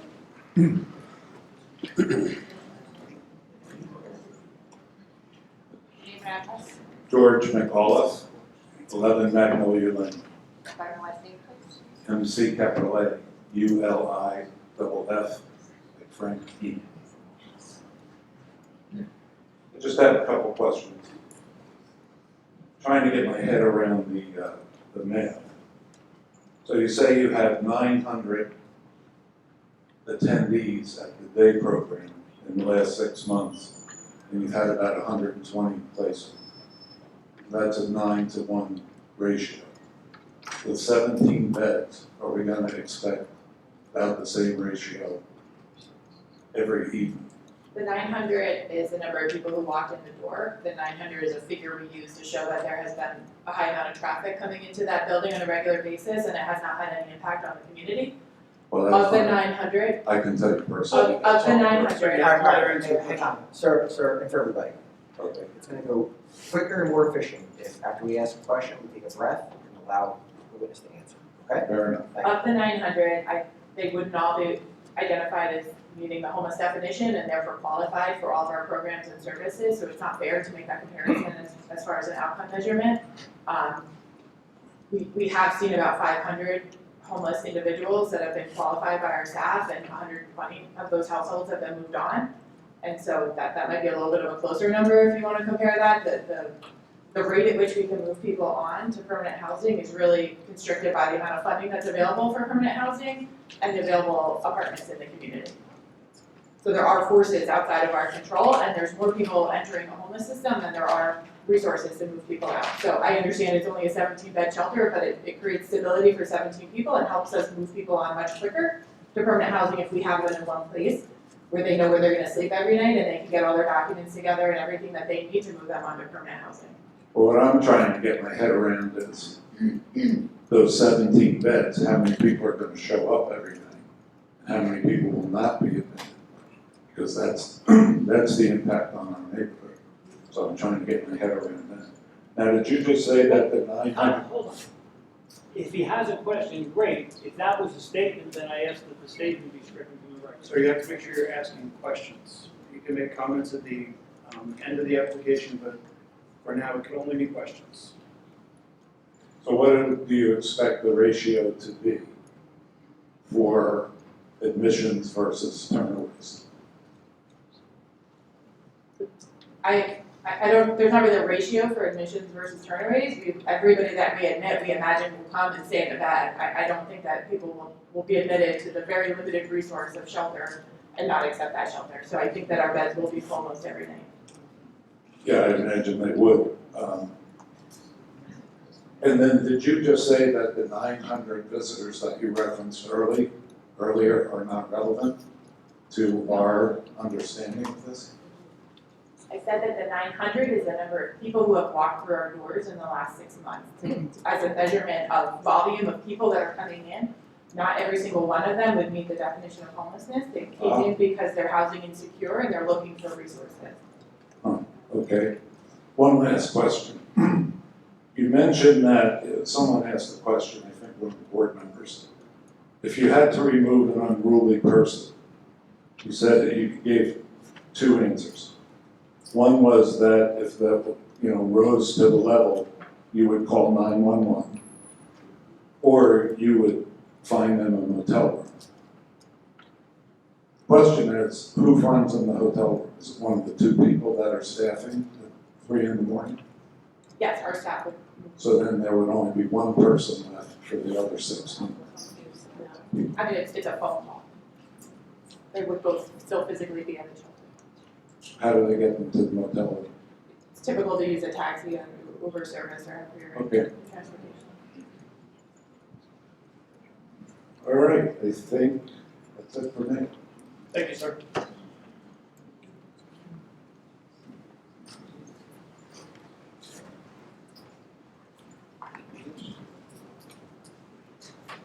John Gonzalez, 406 Washington. That way, sir. John Gonzalez, 406 Washington Street. I think the right way to Please face. It's on. Just have to get to it closer. Oh, okay. Let's try one more time. John Gonzalez, 406 Washington Street. Gonzalez. Melissa, could we see if that is in fact working? No, you have to probably put it on, you have to slide it on, somebody probably slid it. It's. I can hear that. Can anybody hear me? No. It would need to be in the microphone anyway for the record. Hold on, this is what happens. It is on. Say now she's mad. Hello? You gotta put it closer to the right, hold it up closer. You know my name? Okay. You know where I live? 406 Washington. Okay. And I live across the street from the proposed operation. Okay. That was fun. I believe that the application mentions in that second paragraph that the existing parish house that is used for that office during the day will be included as part of this homeless shelter operation overnight. Am I correct? Yes. And what services would be provided on an overnight basis in that existing parish house structure? So meals would be provided, any type of case management and counseling with individuals coming in, there's showers, bathrooms available. Okay, and the new structure that is to be created, that is going to be the dormitory facility. No, we're gonna get to them. I'll have an architect describe it. The addition is merely a portion of the use of the building. Okay. How, nobody's, your help was not licensed, certified, or anything else. And I'm just curious. How do you gain experience in dealing with homeless shelter people in an overnight operation? Is this OJT? No, when we hire, we have job descriptions that look for people that have experience working in similar programs. And then, of course, there's training on the job as well, but we would look for people coming in with experience. Experience in previous occupancies where they have worked and you look, it's like basically you look at it as a resume. Correct, people would apply for a job just like any other job. Question about the 30-day occupancy on this, and I suspect Harvey's gonna object, but we'll run out this cycle. I believe, or I was informed, that there is a 30-day residency limitation in a uniform fire code issue in an unsprinklered building. The architect will answer that because it will be a sprinkled building. Okay, so at which point this 30-day limitation will not apply. John, I don't know if there is a 30-day limitation.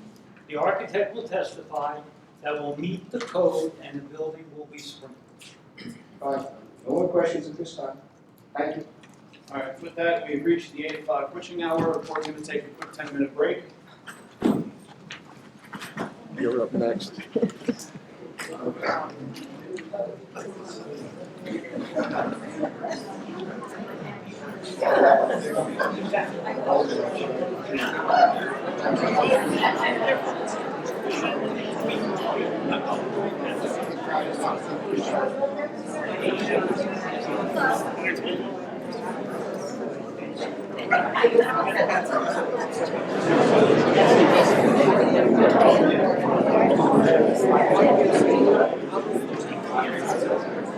right, can you all find your seat, please? Mr. York, I had the opportunity to speak to the board members. We're going to give you back 10 minutes of your time for the break, plus the additional 5 is requested, so we are going to go to 9:45 today. Thank you. It was worth 2,000.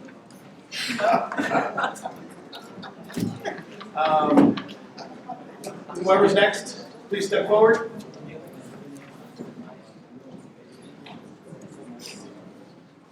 Irene Watson, Messenger Street, tomsriver, By your last name, please, WATSON. and what number message? Oh, 102. If the residents don't have a particular place to go on any given day, are they allowed to stay in the building? The residents can go upstairs to the day program. Okay, good. And if they, is there a place for them to leave their belongings? In other words, they don't have to take everything out? Yes, there's storage outside when we get to the plant. And you can kind of assume that they'll stay for a few days or many days? Yeah, we imagine most will stay for the full term, yeah. Okay, thank you. Sure. Thank you.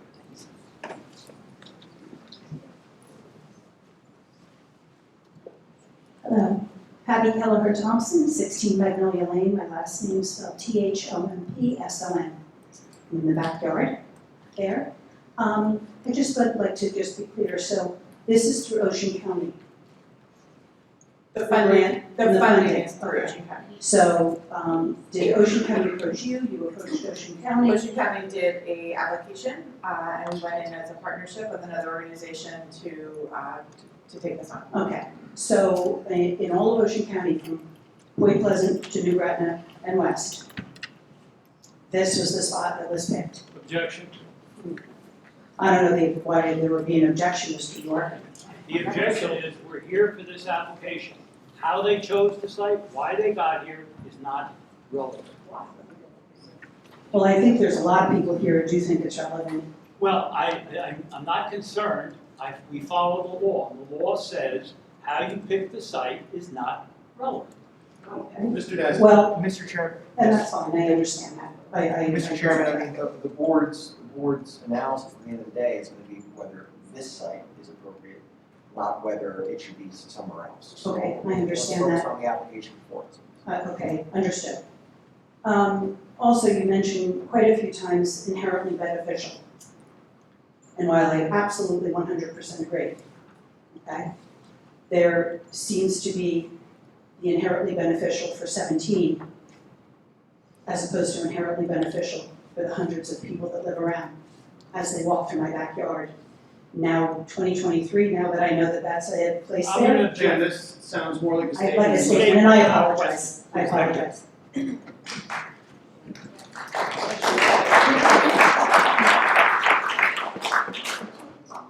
No, they don't get sworn, it's questions. Joanna Pacheco, Pacheco, 410 Washington Street. My driveway is directly opposite the driveway for Christ Church. I have a couple questions about the on-site services. So you mentioned you have a day program, so if these residents who are not going to work or are not going to perhaps be transported to social services or someplace else where they're getting some other help, you have a day program. What does that consist of? With all due respect, we've already had an hour's worth of testimony as to what the day program was. No. And I don't believe. So I was wondering, Ms. Moore, could you answer the question briefly? The day program consists of the coordinated entry program that I spoke about earlier and a rapid rehousing program. So the coordinated entry program, I thought that's what had to be done before a resident even got there. Is that not correct?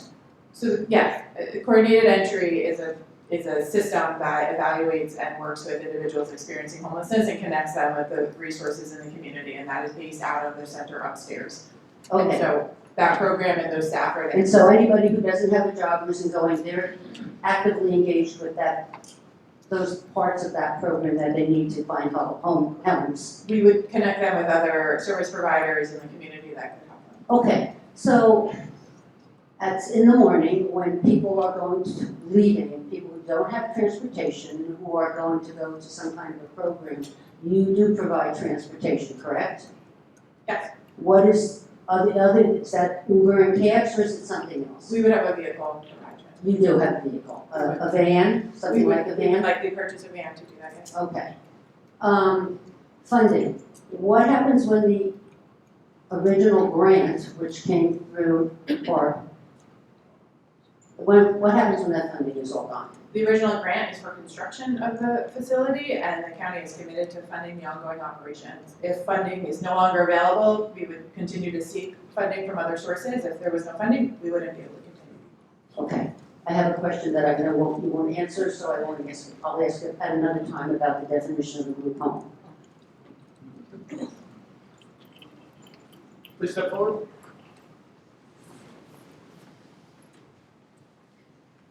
Hello, my name is Monique Mikowski. I live at 28 Brooks Road. I'm a mother of 3 children. Ma'am, can you spell Yes. your last name? Michowski. My question is, what type of screening will you do with these homeless, and are they screened for crimes and sexual predators? Yeah, we'll do a criminal background check, and that will look at, it will screen out for Megan's List offenders and anything like that, yes. And do you share that information with anyone, or you just turn them away? How does that work? We wouldn't share somebody's background check, we just wouldn't be admitted to the shelter as an appropriate placement. Okay, thank you.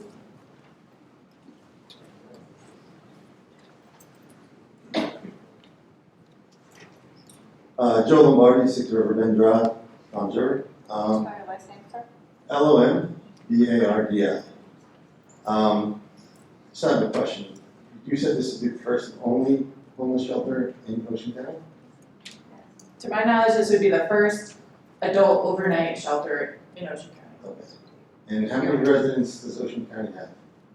I don't know the answer to About 650,000, give or that. take? I don't have that. She can't answer the question. Okay. According to national HUD guidelines, what is the homeless population? Objection. That's a question. It's beyond the scope of her direct. About 10, well, it goes back to operations. So it's about 10%. So Objection, he's now testifying. 12%, 12% of 650,000. Sir, It's 8,000. sir, in Mr. Ocean Lombardi, County. Mr. Lombardi, you'll have an opportunity to make statements at the end of the Okay. hearing. But if you have questions about anything Ms. Moore said, what she testified to, now you can ask those questions. Okay. Okay? I got you. Sorry about that. I guess my question is, let me phrase it like a Jeopardy question. 10% of our county population is homeless, according to federal guidelines. Objection. Okay, that's a statement. Going to a question. Thank you for all the objections. I appreciate it. But that's about 8,000 people. Now, how are the 17 beds going to feed and shelter 8,000 people? And where's that overflow going to go? I know there's a parking lot. You can come by car, park there, He's no sleep longer there. asking a question. But He said, are they allowed to sleep there overnight? sir, let me finish. He's now testifying. He's entitled to ask questions. That was a question. Did you not hear it? Can rephrase it. Just So say it again. let's leave it at this, Ms. Moore. If you're able to answer the question, you can. If you cannot, that is okay. I can't confirm any of the data that he's saying, I'm not gonna. Well, I'm talking about the overflow from the 17 beds. There's no shelter right now, so people are currently sleeping on the street. This is Exactly. 17 less people sleeping on the street, I'll leave it at that. Okay. Are you aware that there's a country club right there with kids playing golf, tennis? There's a bus stop 100 feet from the shelter. Objection. That's a question, is she aware? It's not necessarily an operations question. Ms. Moore, if you can answer, please. I am aware that there is a country club there, yes. Okay. My operations question is, with that overflow of that 8,000 people are homeless in Ocean County. Objection. Where are they gonna go? They Objection, can't there's all nothing. fit in those 17 beds. I agree, Mr. Lombardi, that's a wide stretch to assume that Well, if the shelter was approved, that all 6,000 would be knocking on the door. okay, I agree with that. But per se, there's, Not per se. I think it is relevant. I mean, you know, it's for you guys to take into question whether it's relevant or not. That's correct. And take in question where this one and only site in Ocean County is gonna be. Again, one and only site. So, Ms. Moore, you're able to answer the question or not? I think I answered to the best of my ability, it's 17 beds. And how many parking lot spaces? It's not, it's not Irrelevant? an operational question. No, the But engineer. for the record, it looks like they're proposing 115. How many are there now? There- I don't know, that's probably a better But I question. think, I think the engineer will testify to that, and that's something we'll be able to ask the engineer. And we don't have an answer, even though you're representing the church, whether they'd be allowed to sleep in their cars overnight. You don't, you can't. Alright, well, thank you for your time. Real quick, did you ask a question about the bus stop? Yeah, were you aware that the bus stop 100 feet from that shelter? I know that there is a bus stop nearby. Okay, and it's literally on the grounds of a country club, where kids are unsupervised playing Again, ball, so tennis, objection. But swimming, riding bikes. Mr. Lombardi, that's, Okay, you asked the question, she answered the question, she is aware of the bus stop. alright, she is one. Alright, thank you very much. Thank you, sir. Thank you. Hi. Lisa Wardle, 2 Lincoln Avenue, WARDLE. My question is with the training. I know you said there is no, we're not dealing with licensed social workers that are trained, that are going to be housing and staying there. So they're not drug counselors, that's not their bent.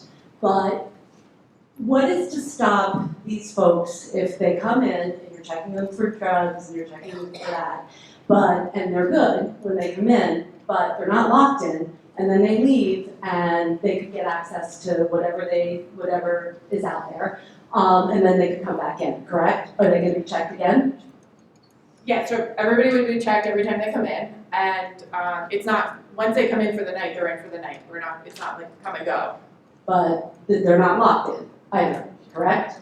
Correct, but if somebody leaves, they voluntarily leave, they give up their bed, they're no longer a resident then. But I mean, what if they just wanna go outside and have a cigarette? There'd be designated times where people would go out, have cigarettes when staff are there, and it would And be the two monitored. the 2 people are gonna watch them. There's 3 people on until 11 PM, so everybody would be in bed after that. Okay, but they don't have to be, they could leave, correct? They could. That's my question. They could leave, okay. So that is my one question, and then my other question is, right now we have 5 spots, you're proposing 17. What is to stop you from next year, 2 years, coming back and saying 34 or something like that? Mr. York. Objection. This is an application for 17 beds, period. Not 5, not 10, not 20, not 34. It's only for 17 beds.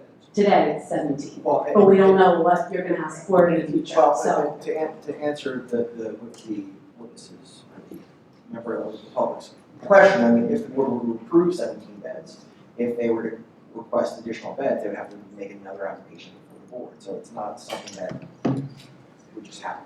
Okay, but it's not out of the realm of possibility, because we're 5, we're going to 17, and then if it's successful. There is not 5 now. With all due respect, there is no beds now. Okay, but we have spots, well, I remember reading that in some of the paperwork, that there No, were there 5 are no spots. beds. No Okay. one stays here overnight. It's an application for 17. As the board attorney said, if 5 years from now they'd like another 17 beds, they come back and make an application before the board. Okay, thank you, that's what I wanted to have on the record. Thank you. Raise the tolls.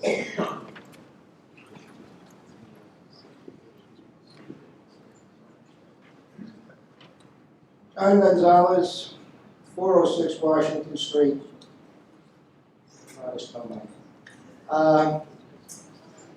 If someone were to leave the shelter at night, basically give up their bed for the night, tomorrow, can they come back and reclaim that bed, or once you give up your bed, you're done? We'd handle every situation on an individual basis. We'd understand what was going on, why they left, and what that was, and if we didn't think it would be a safety risk or there weren't any concerns, we would allow them back. Okay. Can the facility be encouraged, directed, or compensated for taking recently released prisoners from the Ocean County Jail? I can't answer that, I don't have an answer to that. So if a recently released prisoner from the Ocean County Jail came in and said, I'm homeless, he, she, they would be considered for occupancy in the facility. We would do a background check, and depending on what we find, theoretically, yeah. Thank you. So, Mr. Williams, let's get first timers.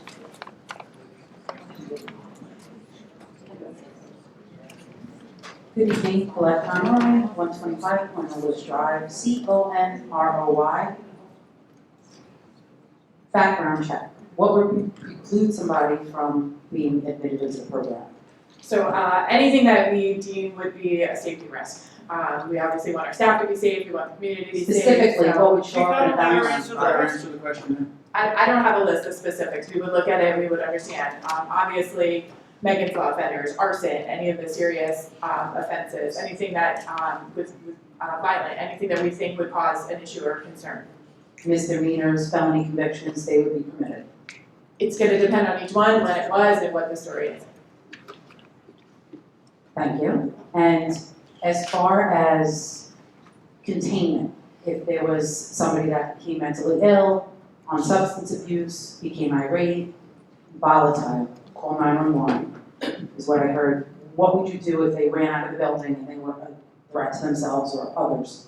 How would you contain that individual? We would we'd continue to work with law enforcement on the phone and wait for them to arrive.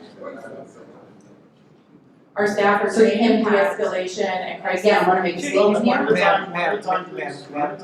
Mrs. Conrad, let's just go one at a time, okay? It's gonna go a lot smoother now.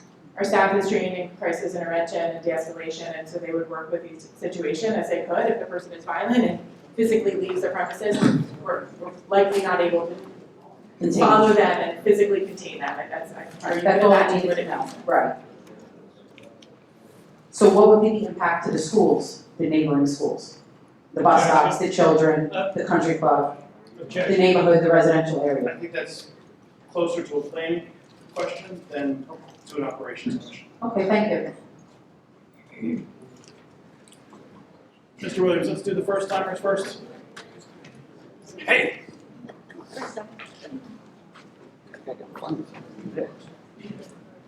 You need to speak into the microphone there. Hi, Amanda Barton, 17 Magnolia Lane. Barton, B-A-R-T-O-N. I don't know if this was asked previously, I came in a little late. I know you said you were planning to screen them for drugs, the residents or temporary residents as they come in and out. Are you doing actual drug testing or just basing it on behaviors that you observe? Just basing on behaviors. I'm sorry, I'm having 3 children on the neighboring street, that kind of concerns me. But my next question is, the people who are doing the screening, are they trained, professional? They get training from your site. Are they behavior specialists? Do they have degrees? Are they psychologists? Do they have any kind of medical background to do this screening, or are they just trained by you? We would look for staff that have experience working with this population and that background, and they would be coming in with that experience in the background, and we would be doing training with our staff. But they don't have any kind of medical degrees or any kind of They might, but it's not a certification? requirement. No, that's okay. I'm just wondering, the people who are observing these behaviors, they're not therapists, they're not psychologists, behavioral therapists, they're just people who are trained by your organization.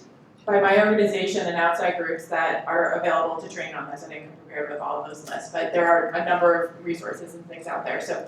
But no actual drug tests are given at any point? No. Thank you.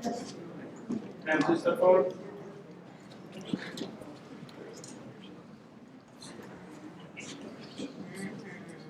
Hello. Paula Leota, L-E-O-T-T-A. Paula Leota, L-E-O-T-T-A, 4 Magnolia Lane. I was here last time. I have site nurse, site training. I asked you this before, since we're redoing it again, I feel like we have to put it back on the record. How can you ensure, this is a question, how do you ensure that your staff, there's only 2, that they're not gonna fall asleep at night? How can also, go ahead, sorry, forget. So they are required to be awake. We operate a shelter, and they our staff are currently awake overnight. We have logs where they have to track each night. We have cameras that are available. We have check-ins. It's just like any other 24/7 facility. So. And you have SOPs regarding how to run the facilities? We have developed it for this facility, yes. Will they be available to the public to look at? No. Next question would be, if you have 17 beds and what's the regulations on only 2 at night? And if you're gonna have women and men and you're gonna segregate, and if there's an issue, how does that occur? What do you do? I'm not sure I understand the question. I don't necessarily understand the question. Well, Maybe rephrase it. Sure, well, the fact is that they're going to segregate the women and the men. There's only 2 people for staff at night. If there's an issue, how do you handle that? Because I've worked in these facilities. Objection. Two She'll people answer the are. question. Answer the question. It depends on the issue. We have 2 staff. This is very typical for programs like this. So we would address each issue as it arises. Most people are sleeping through the night, so they're most generally not issues that are going to occur. That's generalization, but okay. Okay, I'm just saying, Is there a question? No statements, please. how are you gonna keep the residents of the community safe? Objection. All right. Is there anyone else besides Mr. Williams? That's me. Good evening. My name is Edward Pizdecki. I'm an attorney. I'm representing one of the owners of the property at 2 Magnolia Lane, 401 Washington Street. I maintain a law office there.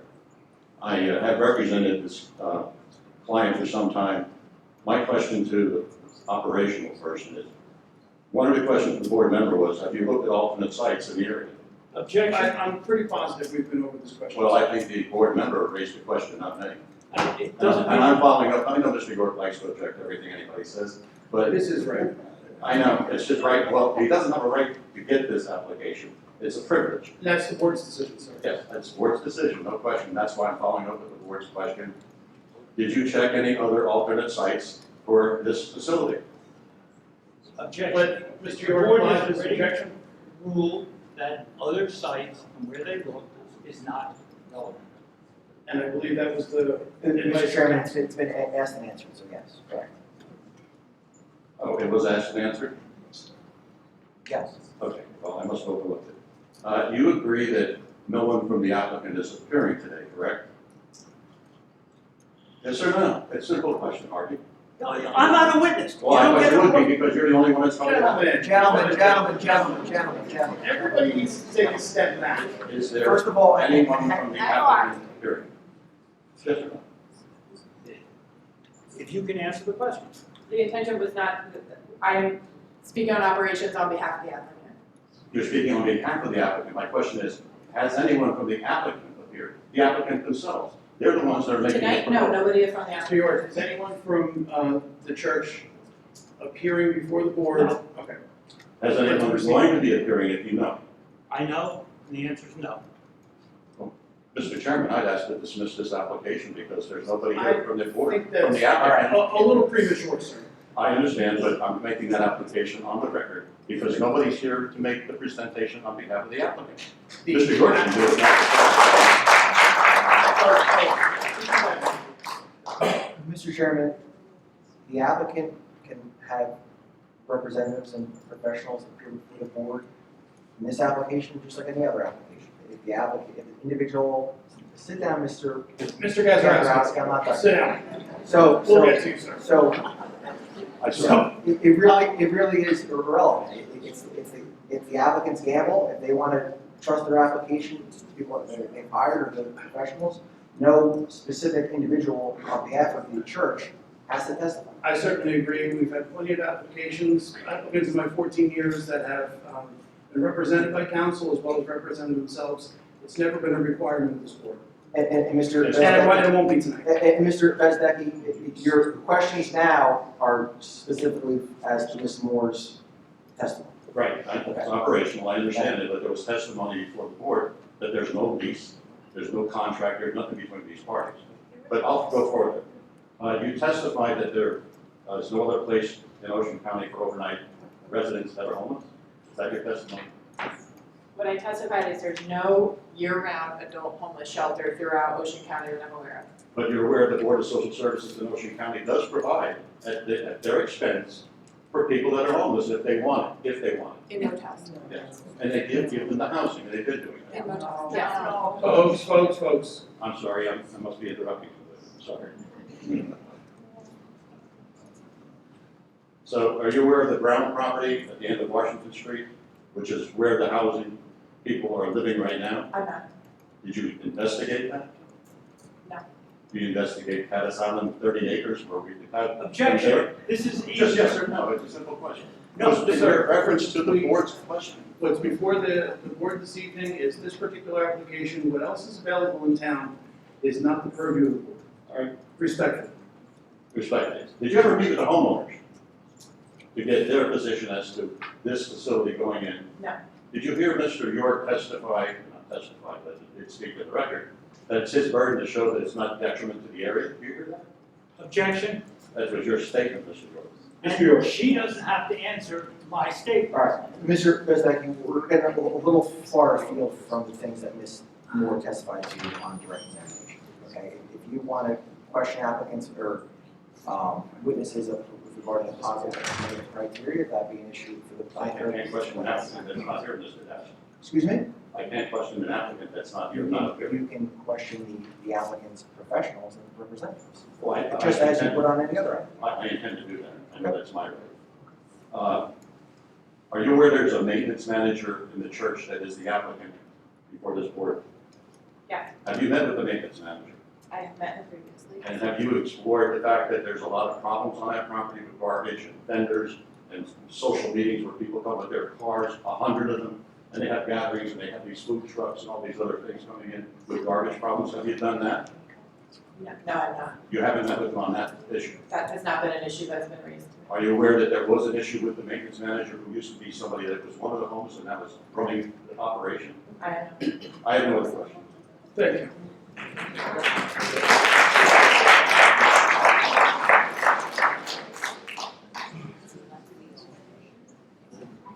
Hi, I'm Brian McLaren, 102 Flag Point. McLaren's M-A-C-C-L-A-R-E-N. Just a couple of questions for you on the intake process for the individuals coming to the shelter.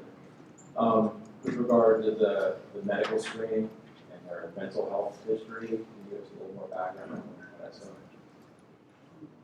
There's not gonna necessarily be a medical screening, it would be an assessment of their needs and if they are a good fit for the shelter. right. So the medical screening, I think a lot of times medical history is protected information. I was just wondering if a credentialed person was making that assessment. We're not diagnosing or making any assessments of individuals' diagnoses. So if there's any history of mental health, which is prominent in the homeless community, would that history be available to you? Objection. Mr. York, your objection. First of all, she's already testified how the screening works. This question is just repetitious and it puts in place testimony that's not before the board. So I believe that this is part of the operation of the facility, it's part of the intake of homeless individuals. Perhaps I'm rephrasing the question here. Sure. So is medical information related to the diagnosis of a mental health condition available to your staff when you're making decisions about the intake of that individual? So we would be working with all the other service providers that they're working with in the community, so if there is something there that they have signed a release and have been willing to share with our staff, it would be available to us, and a lot of it is self-reported. As it relates to criminal history, as an employer, I've seen the background checks when they appear. What kind of history would you allow in terms of some kind of a DUI? or Objection, what been kind of- asked and answered. I agree. Okay, so I've heard that you're doing a background check, but I have not heard what level of criminal activity is allowable in your population. Objection, she did answer that already. Ms. Moore, can you very briefly answer the question to the best of your ability? Yeah, we're not going to accept anybody in that has something on their criminal record that we think will create a unsafe environment for our staff and for the community. Right, so is there any specific guidelines that you have about what kind of criminal activity you're going to allow versus not allow? Because there's quite a lot of different levels. One is considered nonviolent, some is violent, but even nonviolent crimes are a concern among the community. Yeah, so primarily we're not going to allow anybody in that has any immediate history of violent crimes in the background. We're going to look at what the history is, when it occurred, and examine every case individually. Thank you. Just before we go any further, obviously, Mr. Williams, you want to know the right of the applicant? Yes. Okay. Any other questions from the public? I just have a follow-up. If we could. Sure. I know we're running out of time. Try to limit to questions that have not been covered. It's only one question. At this point, we've sort of covered them all. Ms. Moore, are you familiar with the church that's adjacent to the church that's the applicant? Can't hear you. Can you repeat the questions in the microphone, sir? It's on. It's on. It's on. Are you familiar with the church that's next to the applicant? There's two churches. Are they affiliated?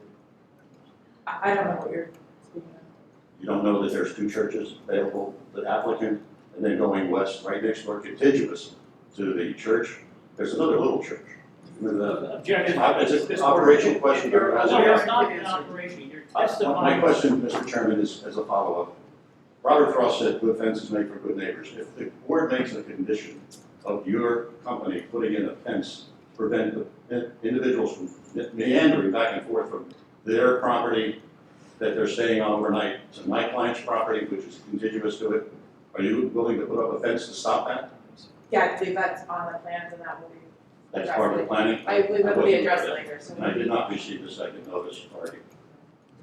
So thank you very much. Thank you. Any other members of the public? Seeing none. Council. Call my next witness.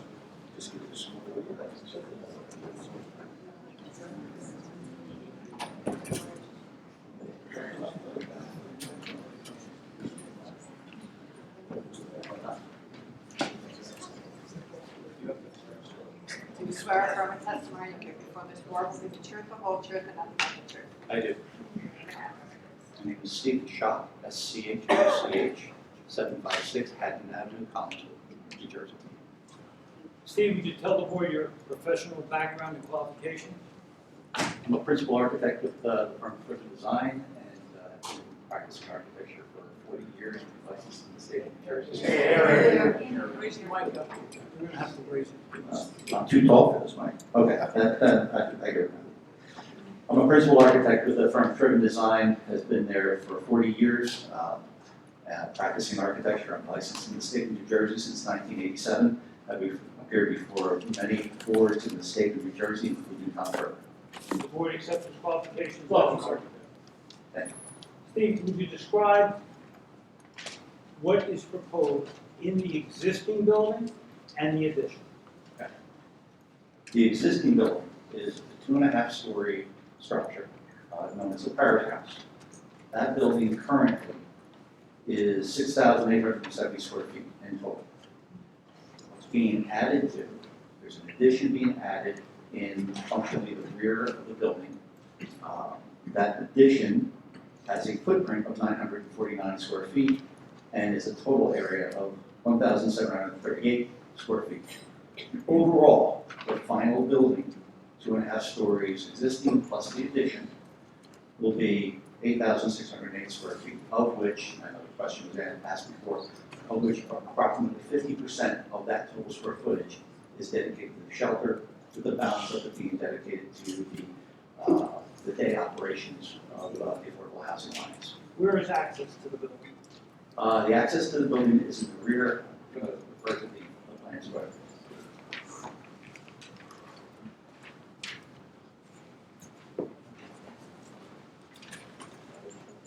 For the record, the architectural plan. Is that the remark? That's the old one. Would be A1.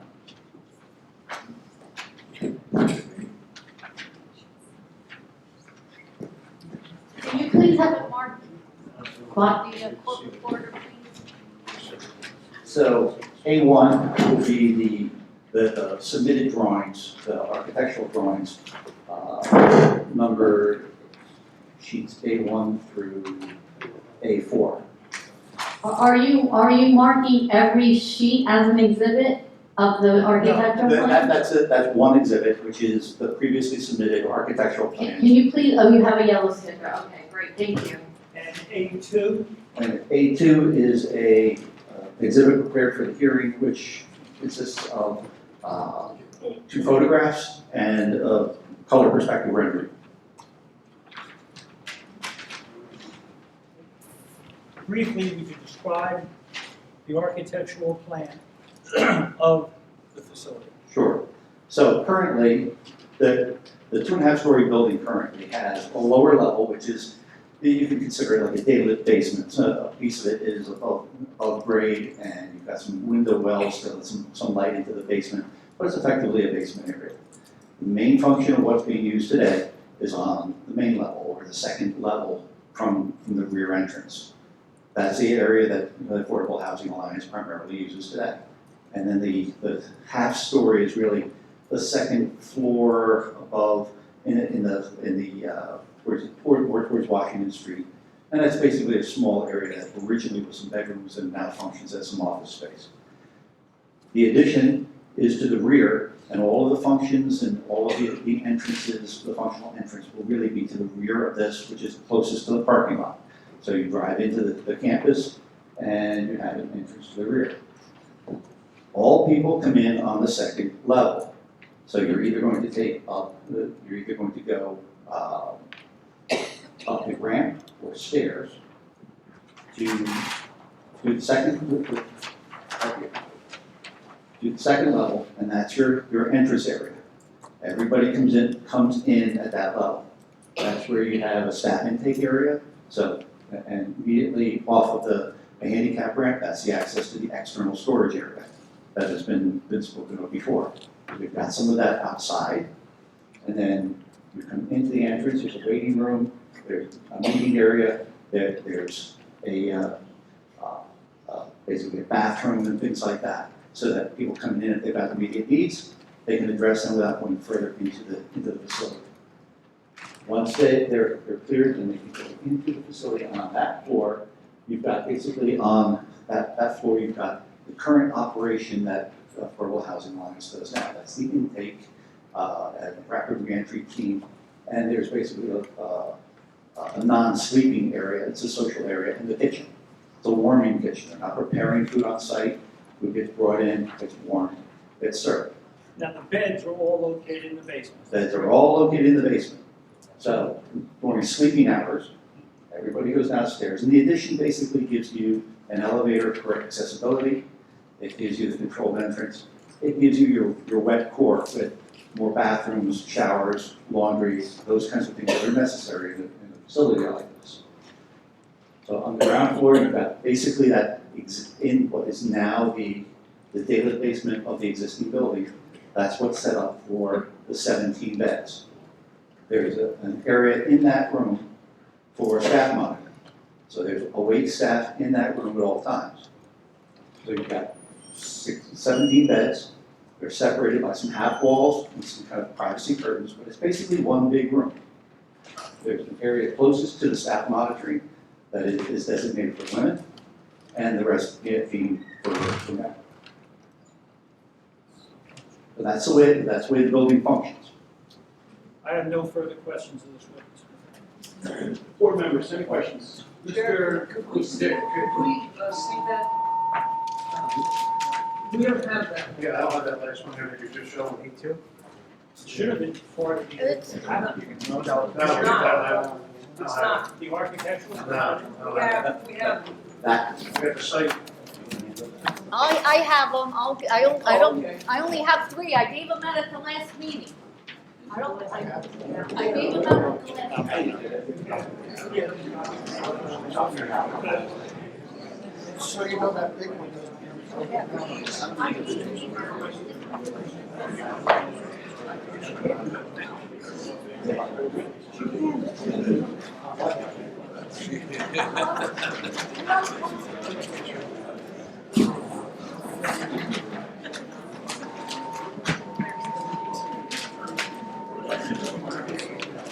I'm sorry, last meeting to this.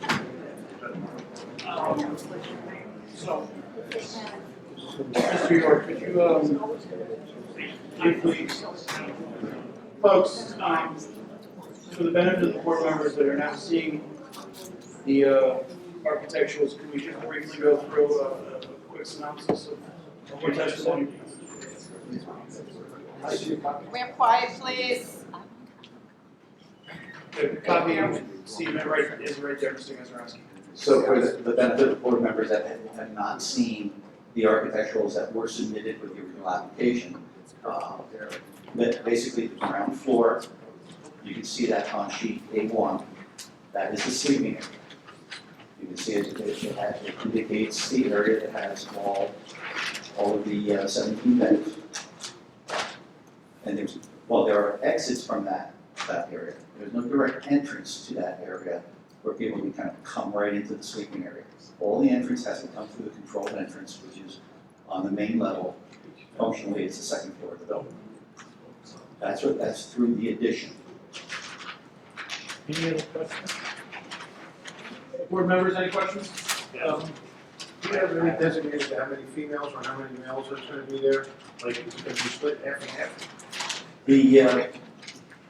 What we understand is that there are approximately 4 beds that are designated as appropriate for women. Those are the ones that are closest to the monitors.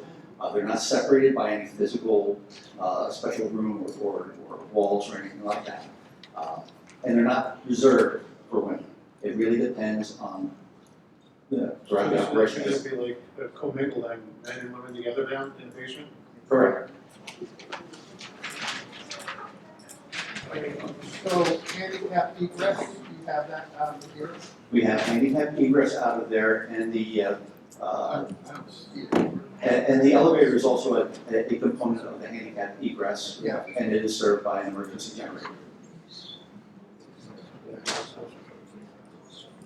Where's the second one? The second one. Secondary egress, I'm sorry. Get closer to the microphone, I can't hear you. Sorry. I'm sorry, so where was the second egress? So there is an egress. I see where the elevator is. There, you can see where the elevator is. Uh-huh. There's an egress door that goes out towards the parking area in the lower right of the plan. There's also a second egress door to the immediate left, which is an existing door that exits onto the driveway that currently exists. Now, this is actually in the basement, correct?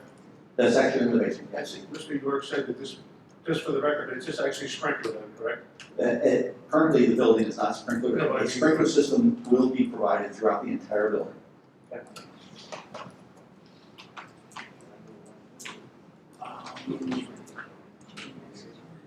Mr. Titella, it sounds like you had a question.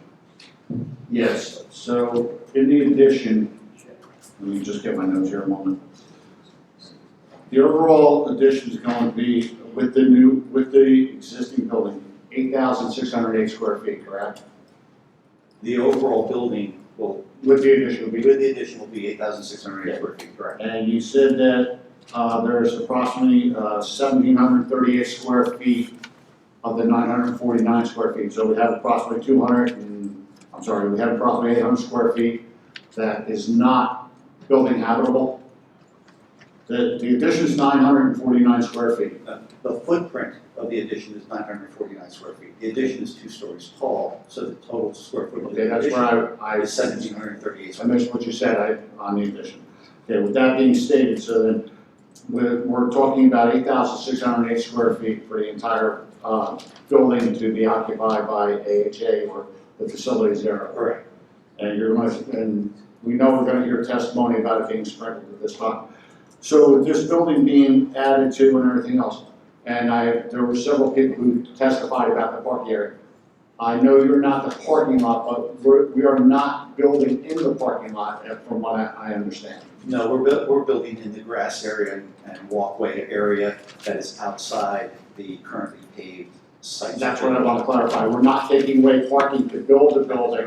We're building the building in the grass area of this proposed facility. That is correct, sir. Okay, that's what I wanted to clarify. Thank you. Any other board members? Yeah, just one other question, just for clarity. This building here, this existing building is the one that they're utilizing now, they just put addition on, so it's not like there was 2 separate buildings. It's No, just- you are correct. This Okay, is that's what I the was same thinking, I building didn't have this right, I where don't know what I was looking at. the AHA currently operates now. So they're gonna do the addition to this existing building that they're already utilizing. Correct. In regards to the bathrooms and showers, that'll be a unisex, facility? Yes, they're effectively single occupancy rooms that are done. And these are all in accordance with state law and state guidelines for a class 2 shelter. That's how this is defined. It's a class 2 shelter. And just to piggyback what Mr. Chappelle just said, on our agenda, it states 949 square feet homeless shelter addition. Now, is that 949, is that just specifically your dead space, or does that? No. The 949 square feet, you have the existing building. Correct. The addition footprint, the additional impervious area being covered by the addition is 949 square feet. That is 2 stories tall. So it's 1,738 square feet enclosed within that footprint of 949 square feet. Is that clear? Yes, thank you. And additional, there's also all the rest of the bed down, the basement, which was a part of it. It's existing building, but that's also gonna be part of this renovation job as well. The entire building is part of the renovation job.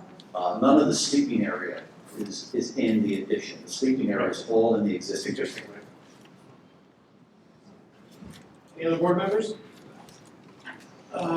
Ms. Hilda?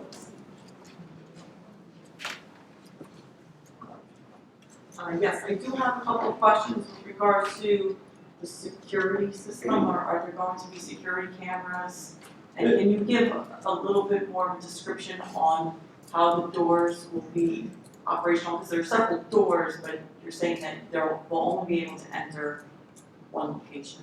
In a building such as this, the doors that have to be able to be unlocked and people have to be able to exit, especially in the event of emergency, those will all have some type of signaling device, some either an audible alarm or something like that. Certainly, there will be awake staff 24/7 in the facility. So it can also be a monitor that goes back to the staff station. So those doors will signal if somebody uses them. There, as Ms. Moore testified, there will be cameras to monitor all those areas that are allowed to be monitored. There are some areas like bathrooms that are apparently not allowed to be monitored, so that they've got a visual oversight. There's nobody can be everywhere. So you'll have the cameras.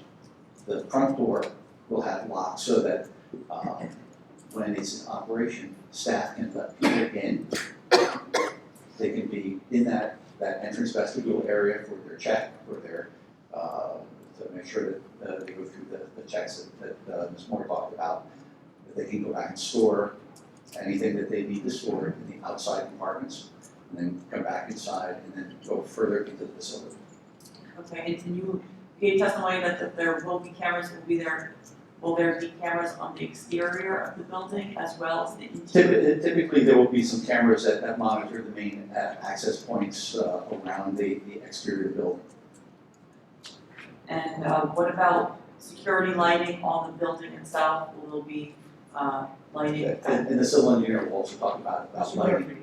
But yes, there will be motion sensor type of lighting so that in the event that somebody's where it shouldn't be, they're not going to be hiding in the dark. And you had mentioned that there will be a generator. Will the generator service the entire building? The generator typically services the emergency load, which is your emergency lighting, so it's the accessible means of egress, which is the elevator, and there might be some other things that we choose to put onto that load. But it's unlikely that it's going to service the entire load of the building. Or will it service the cameras, the security system? That kind of low voltage stuff is very common to keep on the generator. And that is all I have. Thank you. Mr. Weiser. Thank you, Mr. Chairman. Sir, we're talking about the warming kitchen. No food prep, get that. How is the food loaded in and then refuse taken out of the building? So the deliveries will happen through the main door there. For deliveries, we can also use the lower door. Staff can open that so that deliveries can come in that way. Although it really depends on whether it has to be wheeled in or if it's carried in. If it's carried in, you can come down a few steps. If it's wheeled in, you're coming up the handicap ramp. Then you're using the elevator to bring it to the surface level and into the kitchen. Trash works pretty much the same way. It's collected in the kitchen area and staff takes it to the dumpster area outside the building. Are you able to talk about the amount of food coming in and out, and how that works, or is that somebody else? That's really an operational type of thing in terms of how much food, but it's really, the key thing from an architectural standpoint is there's no cooking device, there's no grease traps, there's no fire suppression hood, because there's no open flame, there's nothing that poses a fire risk there. So it's a warming kitchen, similar to what you would find in a community room or something like that. So microwaves? Microwave, maybe a warming plate, coffee makers, that kind of thing. Okay. You spoke about the half walls between beds. Yes. So, just so I understand, the genders will not be separated in separate rooms, it will be all one big room, but there will be these half walls of you, as you have explained it, between beds for privacy? That's correct, as well as, think of it, that they're also like a curtain type of situation for privacy and modesty, but this is all in keeping with state regulations for the design of an overnight shelter. Okay. This is how the state says to design an overnight shelter. And just last question, when you say state, DCA? DCA. Okay, that's all I have, Mr. Chair. Thank you, Mr. Weiser. Mr. Gasky. Nothing, sir. Mr. Gazarovski. Yes, sir. Good evening. I'm looking at what has been listed as A1, it refers to it being basement floor plan. I want to draw first your attention to the existing floor plan, and I take it that right now that large area which is shown at the bottom of the plan is unoccupied. Yes, it's currently not actively used by the Affordable Housing Alliance. It is an area that has previously been used by the church for over the years. It's basically a semi-finished basement area with some paneling and a bit of a drop ceiling. And that is where the proposed 17 beds to be located, correct? That's correct. Right now, how is that open area accessed? Are there ingresses or egresses, or can you get in from the upper floor? Are they presently existing on the site? So currently from the upper floor, as you can see in the plan, there's a stair that comes down from the main area on the upper floor. That stair will go away in the renovation, and that opening in the floor will be filled in. We don't no longer need that stair because the addition creates a brand new vertical stair as well as an elevator. You know, I'm sorry, I'm looking at the lower left-hand corner. Okay. There would appear to be some kind of stairs there. What does that do? That is basically an exit door from that room directly to the outside into a little area well, and it's got several steps up to the driveway on that side of the building. So that's an outside exit, direct exit door to the outside. And that will remain in the existing. I can see that. So when you are proposing the renovations, that will remain there as a form of ingress and egress? As a form of egress, yes. How do you restrict it from being ingress? It's locked. It's locked with an emergency panic bar to get out, but if somebody comes to it, you can't get in. When you say an emergency panic bar, I believe the testimony of the first witness was that people are locked from getting in, but they're not locked from getting out. Would they be able to exit from that, what you call an emergency exit? Yes. It's similar to that door right there. Do you know whether or not in the plans there'll be any provisions for that egress to be monitored? Well, that egress is approximately 8 feet away from the monitoring station in that room. So somebody's literally sitting right next to it. And as I testified earlier, it will be alarmed and signaled. Now, with regard to the existing basement floor plan, what are presently on the, how many stories is this building? Currently, it's 2.5 stories. Okay. And with regard to the floors above, that would be 2.5 stories above? No, the 2.5 stories includes the basement. That includes, so the 1.5 stories, will that be changed architecturally or physically at all, or will it remain the same? In terms of the interior Yeah. Yes, the interior the entire building will undergo an interior reconfiguration. Okay.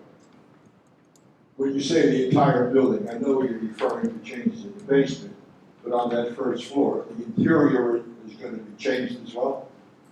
Yes. Do you have plans of that? Sheet A2 illustrates the existing floor plan and the proposed floor plan for that floor as well.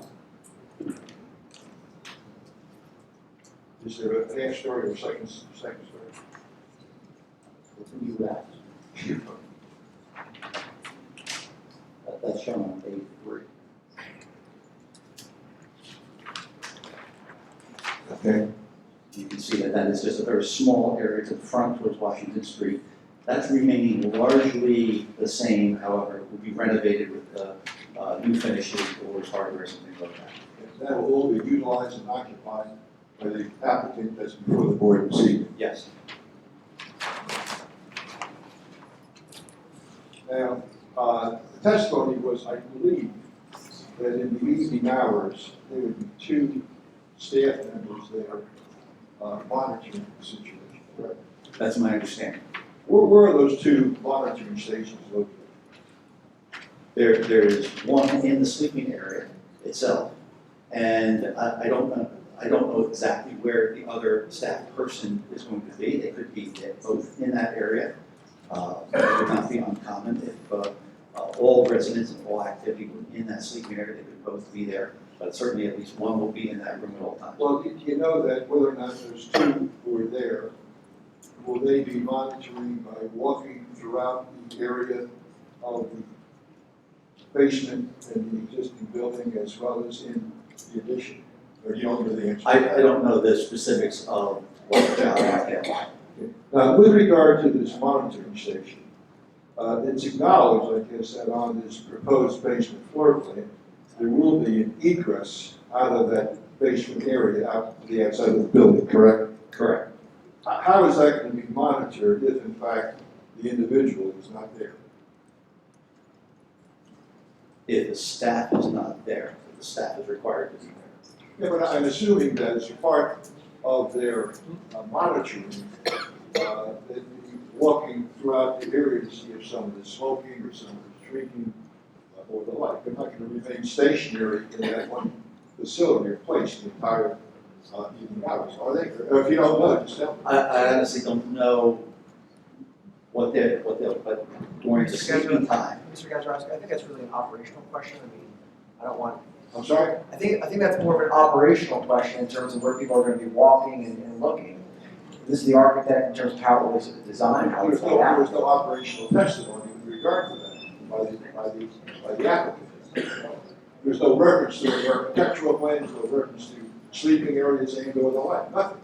So who was, I'm not gonna ask, can't ask him. Hang on one second. You can ask him the layout, which is completely appropriate, but you're asking him where staff's gonna be walking to see people are smoking. I think that was an He doesn't operation. know, all he has to say is, I don't know. What I'm telling you is, I think it's been asked. I don't know. Mrs. Moore. Okay, that's fair enough. I know that, Chief. Let's go back one step, okay?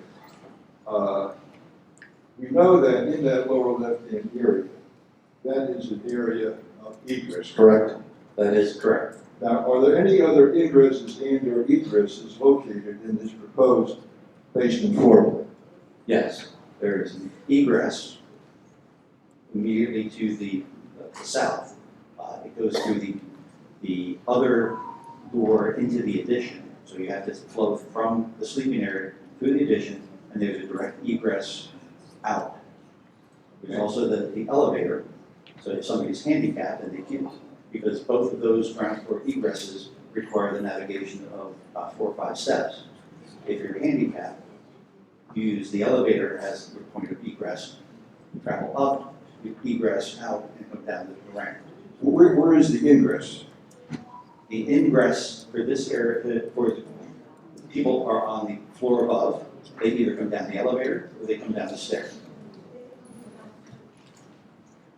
Nobody comes in from the outside into the sleeping level. So in other words, in order to ingress into the basement floor area, you have to ingress from the floor above that. That's correct.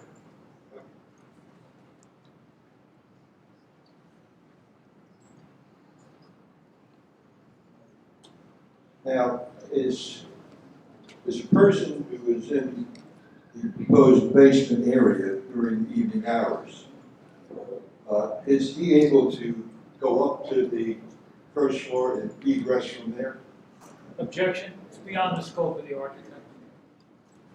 Mr. Dasty, These are his I sort of agree, but I'm gonna get a legal opinion. Well, yeah, Mr. Gazarovski, the architectural plans, you can testify as to the plans, but in terms of where people are gonna be walking and where they're gonna be assigned, that's an operational question now.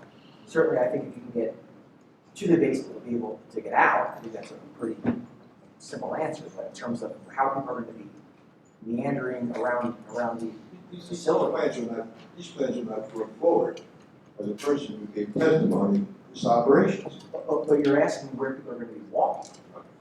But let's just go back. Let's go back to this basement. Looking at the proposed basement floor plan, we know that there's an area there which is a sleeping area, correct? That's correct. Now, where that sleeping area is located, there is no form of egress except at the lower left-hand corner. No, that's not true. There are 2 means of egress from that space, as required by the building code. Wait, I'm sorry. But in the area where they're sleeping, there's only one egress, No, there are 2 egresses. Sure. There's the egress directly to the outside. The other egress is through the addition, which is also a means of egress as defined by the building code. There's nothing in the code that says you have to have 2 doors that go directly outside from the sleeping area. I'm having trouble. Show me the 2 locations on the exterior of this building where someone can egress from the building. One is to the left, directly into the driveway. The other is to the right, past the exit stair, and directly out of the building. But this egress here goes into the area with the bathing area and the like, right? That is a path, that is an exit door. That's a path. That's a path of egress to the outside, as required by the building code. Now, having said that, when one egresses through this pathway and gets into the area the bathing areas are, is there a monitor there that's placed there to monitor who would be egressing through there? No. What am I missing? He's the architect, he'll tell you the plan, where the egress is, he can't tell you where the monitor is sitting, or et cetera, that's not his job. Certainly where the monitor was in the other part of the building. Because, All right, Certainly gentlemen, not to one at a time. necessarily agree with Mr. York, but I don't think the architect can testify how the halls will be monitored, for lack of a better term. Let me try to rephrase it. Am I wrong? You are correct. We know that the proposed sleeping area is exactly where the existing area floor plan was, correct? It's in the existing basement area. Right. Correct. And from that existing basement, which is now where the beds are, there is a form of egress in the lower left-hand corner, correct? There is one exit door to the outside. One exit door to the outside. Now, we also know there's a pathway from that sleeping area into the bathing area, correct? It's a corridor that leads. Correct. Well, in that bathing area, is there an egress to the outside? Yes, Show me where it is. right there. Okay.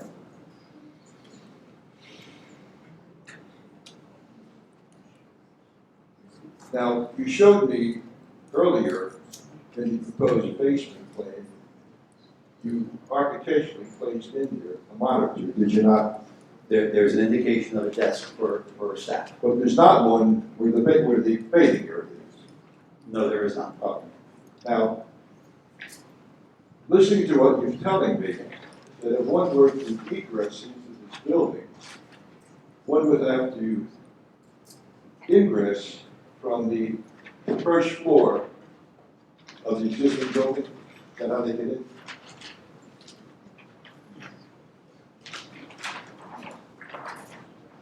You enter through the addition at the top of the ramp or the top of the stairs into an area that has an intake room. There's a separate bathroom, laundry, and waiting area. This is the area that the Affordable Housing Alliance staff welcomes their guests, prepares them for input, and then they go beyond that into the rest of the. That's not in the basement, that's on the first floor. It's on the first floor.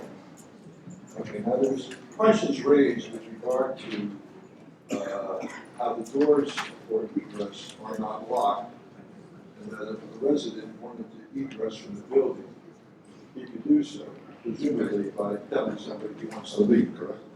Or you don't know the answer to that? You don't know the answer. The doors are not locked. What? The doors are not locked. They are equipped with emergency exit hardware as required by the building code. So, once again, for the egresses in the basement area are not locked. Right? Correct. So anybody who wishes to exit the building can do so. Correct. That's been asked, yes. Now, when you get down to the, if someone leaves and wants to come back in, according to your architectural plans, how would they have to do that? They would have to either go up the ramp or the stairs to the main entrance door and enter on the upper level. So the only way of entering the building after hours is from the first floor, and then they have to walk down to the basement. That's correct. Yes. Now, let me just ask you, I looked at the notice, and perhaps it's just a graphical. But where it says here, it says seeking an addition to the building of approximately 1,000 square feet. That's incorrect, isn't it? Objection. He's an architect, not a lawyer. It's not beyond the scope of his testimony. Well, let me answer this question. We're talking in terms of the addition. Okay? Yes. I believe you testified that there's X thousand square feet on the basement, X thousand square feet on the first floor. I think there was somewhere around a total of 1,900 to 2,000 square feet. That's the addition. The footprint of the addition, which is. I know what a footprint is. Is 949 square feet. That's approximately 1,000 square feet, as stated in the notice. Correct. But the total of the building itself, the addition, is approximately 2,000 square feet. 1,738. Okay. All right, I understand that.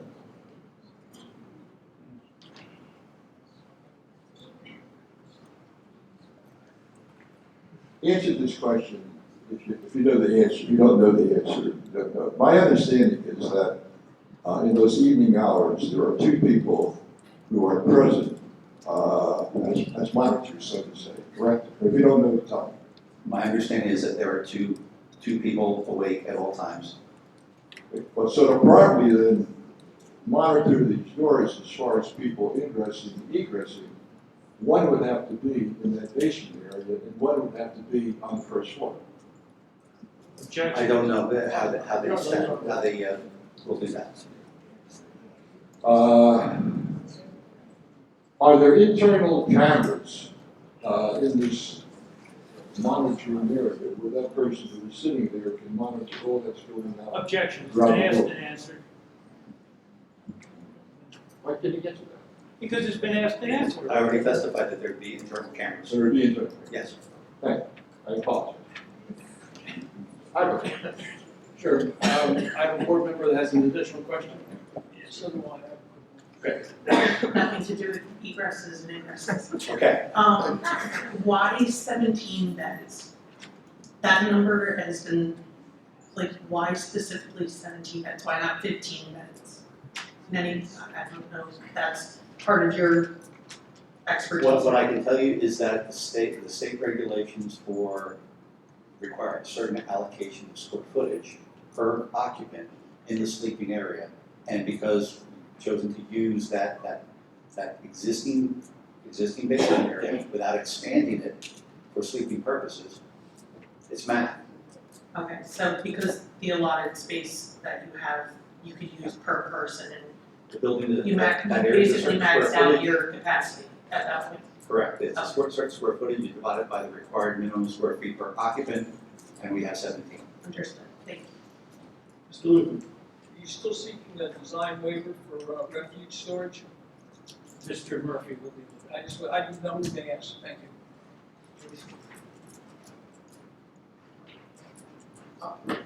How many entrances are there again to the building? No, I'm gonna get to a point here. There's one main entrance. Okay, one main entrance. It's in the addition, on the second, it's labeled first floor, you have basement first Just floor. going to say hypothetically, if this board was to approve this application, when you were doing your architecturals, did you look at man trap access control, anything like that? Man trap access control. In turn, I know that some of the residents have fears and concerns about if something were to happen immediately and 911 was called and the police are coming, a man trap access control, you can contain someone in it. we have not Look looked at at that. we have not looked at With automatic the shutdown. church or or whoever, I'm not sure who was speaking, but would they consider that? I honestly don't know. Well, I'm asking Mr. York that. And the answer is I don't know. Can we ask them? No. Okay, thank you. Any other board members? Sir? I have just one. If my math is correct, there'd be 19 people in the building, correct? Please. I think my voice is loud enough, but there would be 19 people in this facility if everybody filled the bed. And the 2 staff members, correct? There would be 17 Plus the 2 17 staff. residents plus 2 staff. And if I'm counting correctly, if I count the board members, and I count the people sitting over there, and this woman and that Melissa, that's still not 19 people. And you're telling this board that one door is sufficient for egress if in case there's a fire. Do you meet code? No, that is not what I said. I I said thought that you said there was one door. I said that there's one door directly from the sleeping area. There are 2 means of egress as required by the building code, Okay, plus a sprinkler system. It is fully code compliant. it is code compliant if in the event of 100%. fire at night, you got seven. Gentlemen, one at a time. Oh, I'm sorry, I apologize.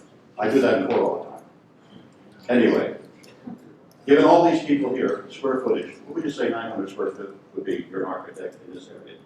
Objection, Not very it's big. irrelevant. Well, they can make that I agree. decision. It's irrelevant. I agree. So you're telling us that in a panic, 19 people can exit that door? The question's been asked and answered, it will comply with the code, end of discussion. I want the board to know that it may apply code. The code is not always sufficient in New Jersey. The board can make that decision. All right. It's not Mr. reasonable. Bezdecki, if you have questions of the director of the witness, you can ask questions. If you want to make a statement, nothing to the end. Okay, thank you. Mr. Gonzalez, correct? That's right. I don't have to pronounce myself anymore. Just to confirm, the sleeping arrangements are going to be in the basement of the existing building, not the new addition. That is correct. The sleeping beds themselves are all situated in the basement of the existing footprint of the building. And what's the difference between the sleeping beds themselves and something else sleeping? Anything? No. Okay, so the sleeping beds are in the existing building. Correct. Will there be storage locker facilities in excess of the number of occupants? Where that's going, if I am homeless and I want to drop off stuff, am I going to have access to these storage lockers to drop off stuff? No, this is not a storage facility for an abundance of things. There is a limited amount of storage space external, as I described, from the building, where people's personal possessions, once they come in, they get safeguarded there, outside the building. It is not storage lockers, it is not storage pods, or garage, or anything like that. It's like a locker.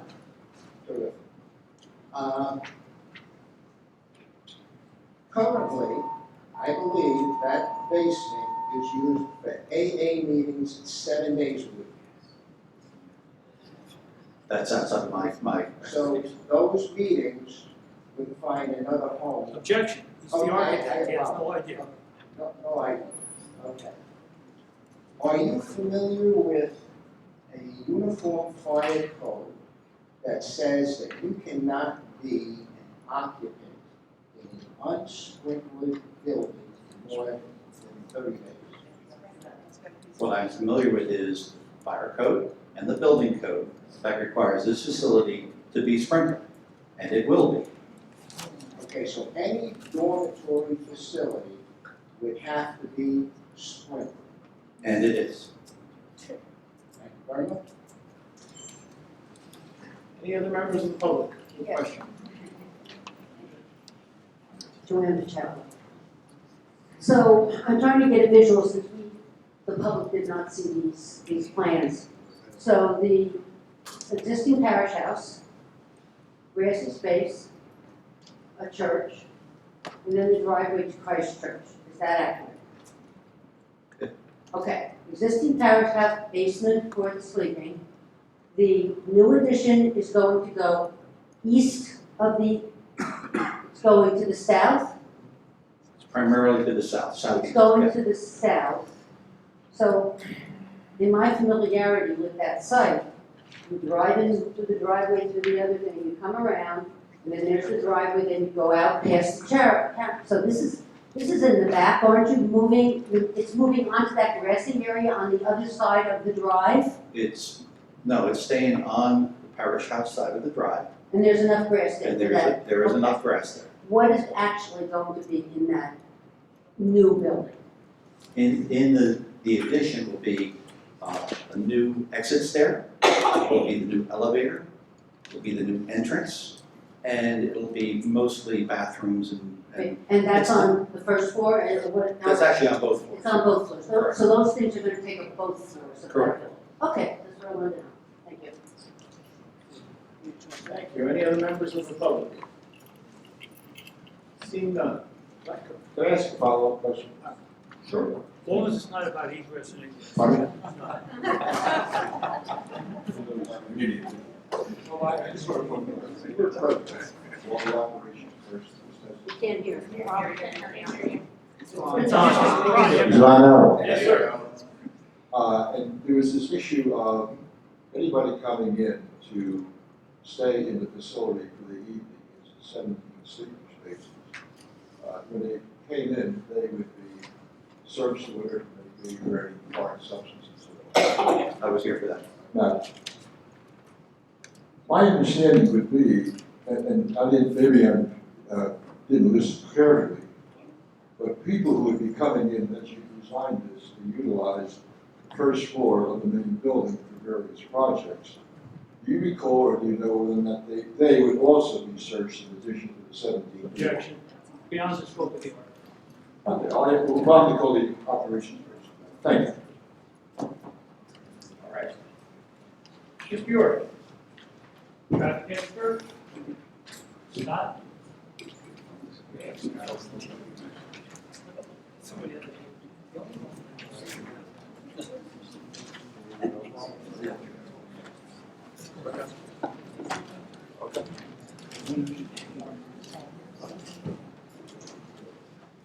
You swear affirm the testimony you give before this board will be the truth, the whole truth, and nothing but the truth. Yes, I do.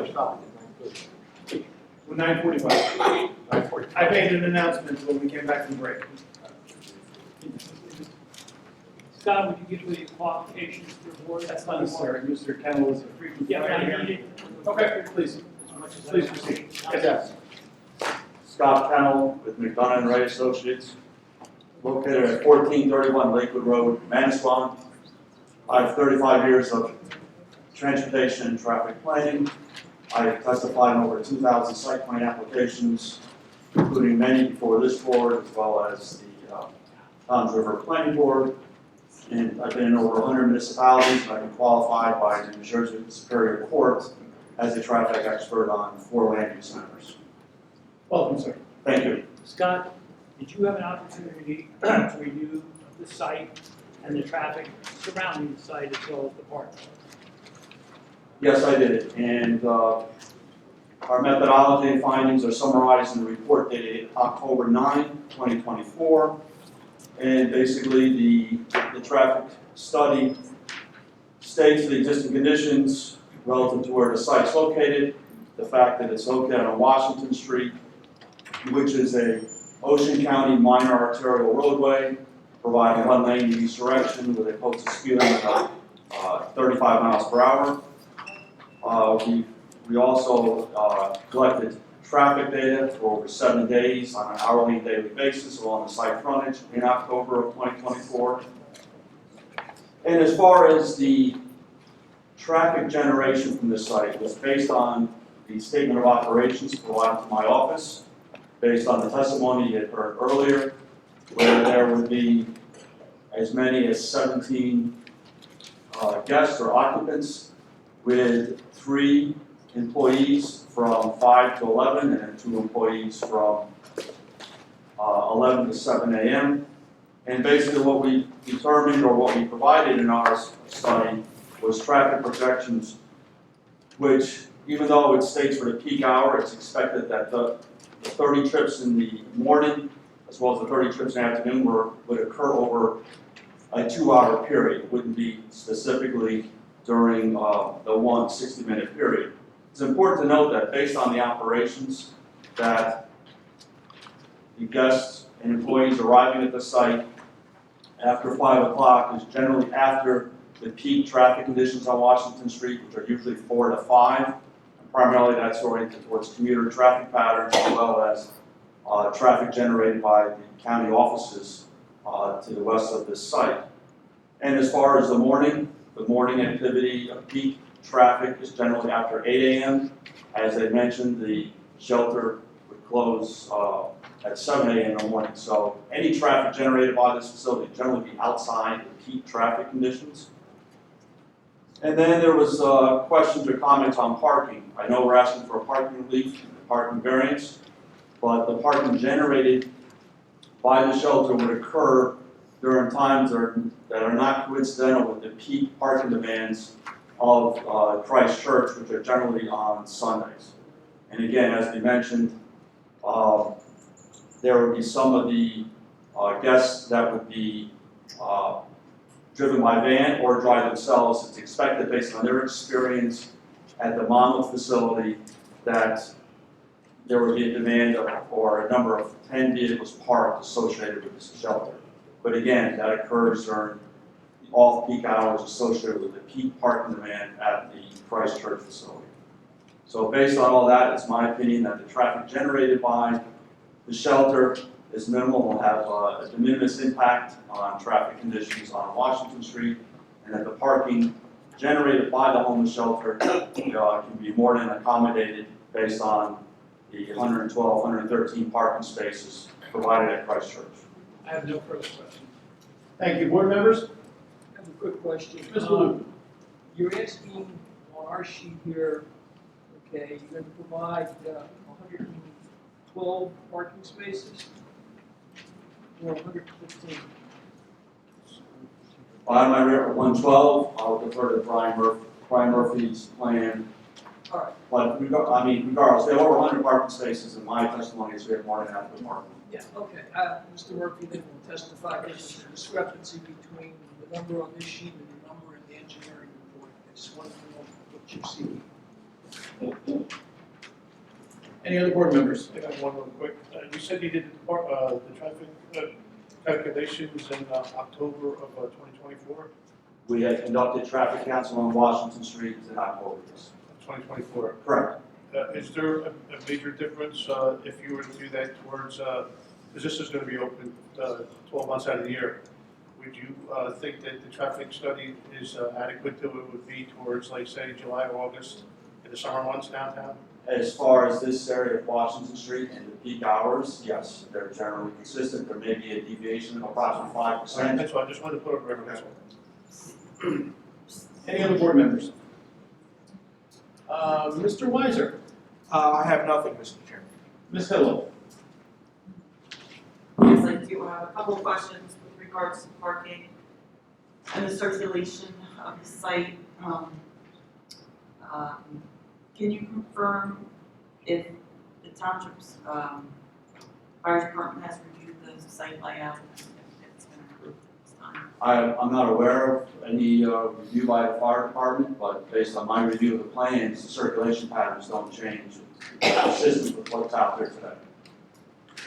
As the architect stated, the proposed addition will not impact existing travelways or parking that exist. And with regards to the parking of all staff, so at no point do you foresee there need to be any reason for people to park off-site, so everything will be contained on-site? More than adequate parking on site. Again, the shelter's hours operation, there will be in excess of 100 parking spaces available for the shelter.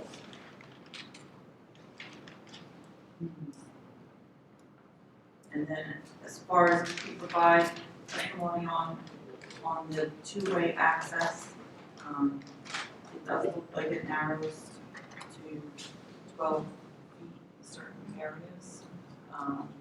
Is that around the building you're referring to? On the westerly entrance. Yeah, I mean, that's consistent with what exists today.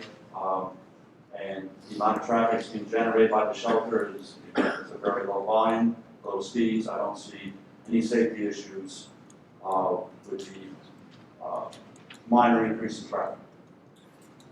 And the site is ADA compliant as it relates to all the. I'll defer to Brian Murphy on that. All right, then. I think the rest of my questions would be directed.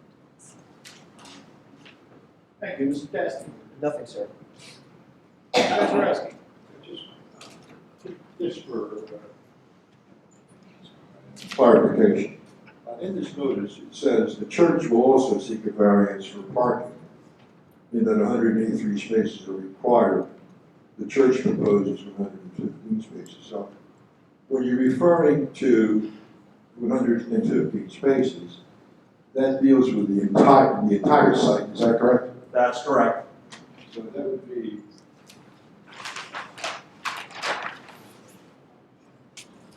the Christ Church, which is the main building, plus those two additional buildings which are on the site? That's correct. That the number of parking spaces proposed is adequate to support all the buildings. Thank you. Thank you. We have a few minutes left. We'll take some questions from the public. Please step forward.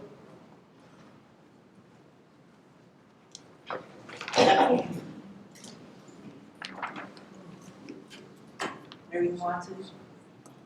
Alex, again, I'm sorry. your address again. 102 Messenger Street. Sir, are you concerned with pedestrian traffic at all? Pedestrian traffic, no, I'm not aware of any issues with pedestrian activity in the area. I did contact the police department, and there was no, in the last 3 years, no pedestrian incidents recorded. And there is a crosswalk at the westerly driveway for people to cross Washington Street. So if these people are homeless, but they could be walking to the place.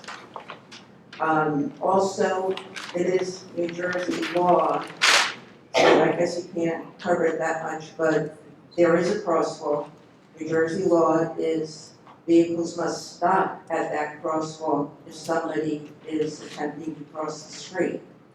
I travel Washington Street. Objection, ma'am, is there a question? Yeah. What protection will there be given to people who are attempting to cross the street in the evening? The lighting is not good there. That would be an Ocean County issue. I mean, it's an Ocean County roadway, and if there is an issue there with insufficient lighting, that would be addressed by Ocean County. Thank you. Take the next speaker, please.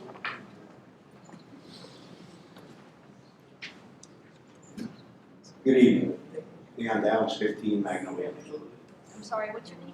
Leon Downs, DOWNS, 15 Magnolia.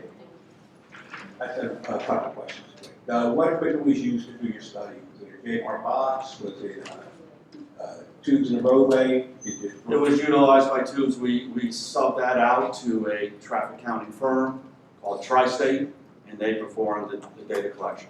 Okay, so you get that data collection and you make your evaluations based on that data? We review the data that's been collected, correct? Okay, so you didn't do any personal observations of that site yourself? I have. I've been out to that site numerous times. I'm in Toms River on a regular basis, so I'm very familiar with the site and Washington Street. And I've been involved in this project almost a year, so I've made observations during the weekdays as well as on Sundays. Can you share those with the county right there? No, you just put it in the report. Well, no, there's my observations, and as a result of my observations and reviewing the data that was collected in October 2024, I'm confident with the data that was provided. Okay, did you notice the overgrown trees that block the high visibility signs that point to the crosswalk? I did not do an inventory of that. Okay. I mean, if there is an issue there, then that's a county issue to be taken care of. I get that. Also, you know, your opinion, all right, I just want to make sure that it asks that you have looked in that area. Thank you. Thank you.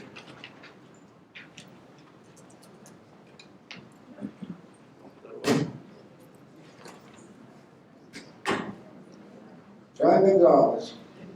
I counted 111 fine parking spaces, approximately 9 by 19. Some end of road conditions on the perimeter are a little fuzzy, so the 115 in the application is consistent with what currently exists. Why are you seeking a variance on something that currently exists, because there's not 183 spots in them? Objection. I think you can, Mr. Murphy is going to speak to engineering and planning. Mr. Murphy, could you raise your hand real quick? He'll speak later? Not tonight. Later. I don't know tonight. I'm going to ask the question when you speak.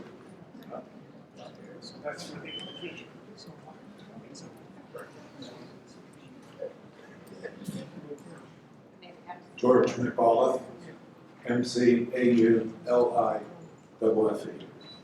11 Magnolia. Sir, is your firm studied not only traffic studies for homeless shelters?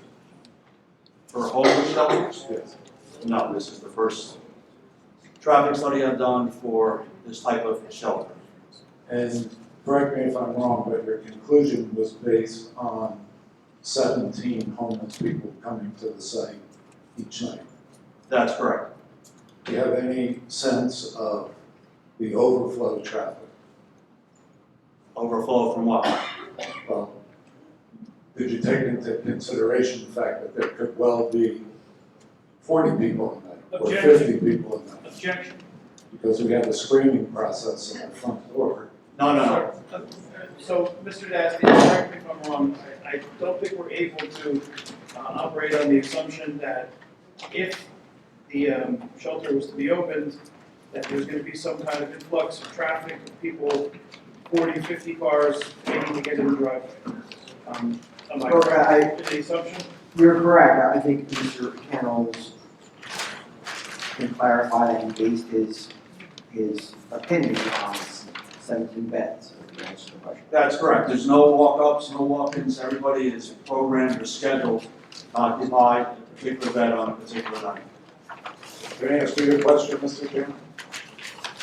Are you saying then that the board is not going to take into consideration overflow beyond the 17 people a night coming to this facility? No, but sir, I mean, the board is certainly hearing all the testimony, is going to make an informed decision whenever, but Mr. Kennels, I think it's only fair that his opinion or his testimony is limited as to the application. And the application is for 17 beds. Okay, so, thank you. So it's your opinion that there will only be 17 people a night when we're all pretty sure there will be a lot more? Objection. Thank you. All right. Ms. Benedetto, you've been awfully quiet tonight. Don't build the lily in plain. Let's talk reschedule. I spoke to the, Mr. York, and also I think Mr. Gazarovski. We can carry this matter to the next regular scheduled zoning board meeting of December 12th. However, there will be an application before this one now, because it's only a bulk variance before this, but. And I promise not to take a long time with that application. I assume it's a pool? Well, Mr. Chairman, we might just want to clarify on the record, is there anyone else here that has any questions of Mr. Kennel? Yeah, so before we close, does anybody have any questions of Mr. Kennel? Harvey, we're asking if anybody else has any questions of Mr. Kennel. So we're seeing none. I have a problem. Mr. Murphy can't be here on December 12th. Okay. Okay. Well, hang on one second. Mr. Murphy's not available on the 12th. He had one job to do, I'm sure we'll be on the 12th. All right, so Hopefully we're ahead. Well, we can either pick a new date now, or what is your pleasure, gentlemen? Well, I would like to continue the hearing until December 12th. We have at least one Oh, witness. And then okay. we will go as far as we can. If it's only a short period of time, Mr. Gazarovski has to. Okay. So then it will be carried to the 12th, December 12th. right, the 12th? 6:30. So for the benefit of the members of the public, the application is being carried to December 12th at 6:30, the regular scheduled Board of Adjustment meeting. This will be the only notice that you'll be given. Applicant waives their time limitation? Yeah. Thank you. Do you have something else, Melissa? just to let the public know that all plans are on file in the zoning engineering office from 8:30 a.m. to 4:30 p.m. Anybody can come up and see the site plan or architectural plans here. We have a file and all the plans, so anybody could come, and there have been members of the public that have been coming, but all the plans are on file. That's Melissa's way of saying she's lonely, she needs things to do. But, you know. All right, if there's no other board before the, if there's no other business before the board, can I have a motion to adjourn? Motion and a second, we'll see everybody on the 12th, thank you. I sent you. Happy Thanksgiving.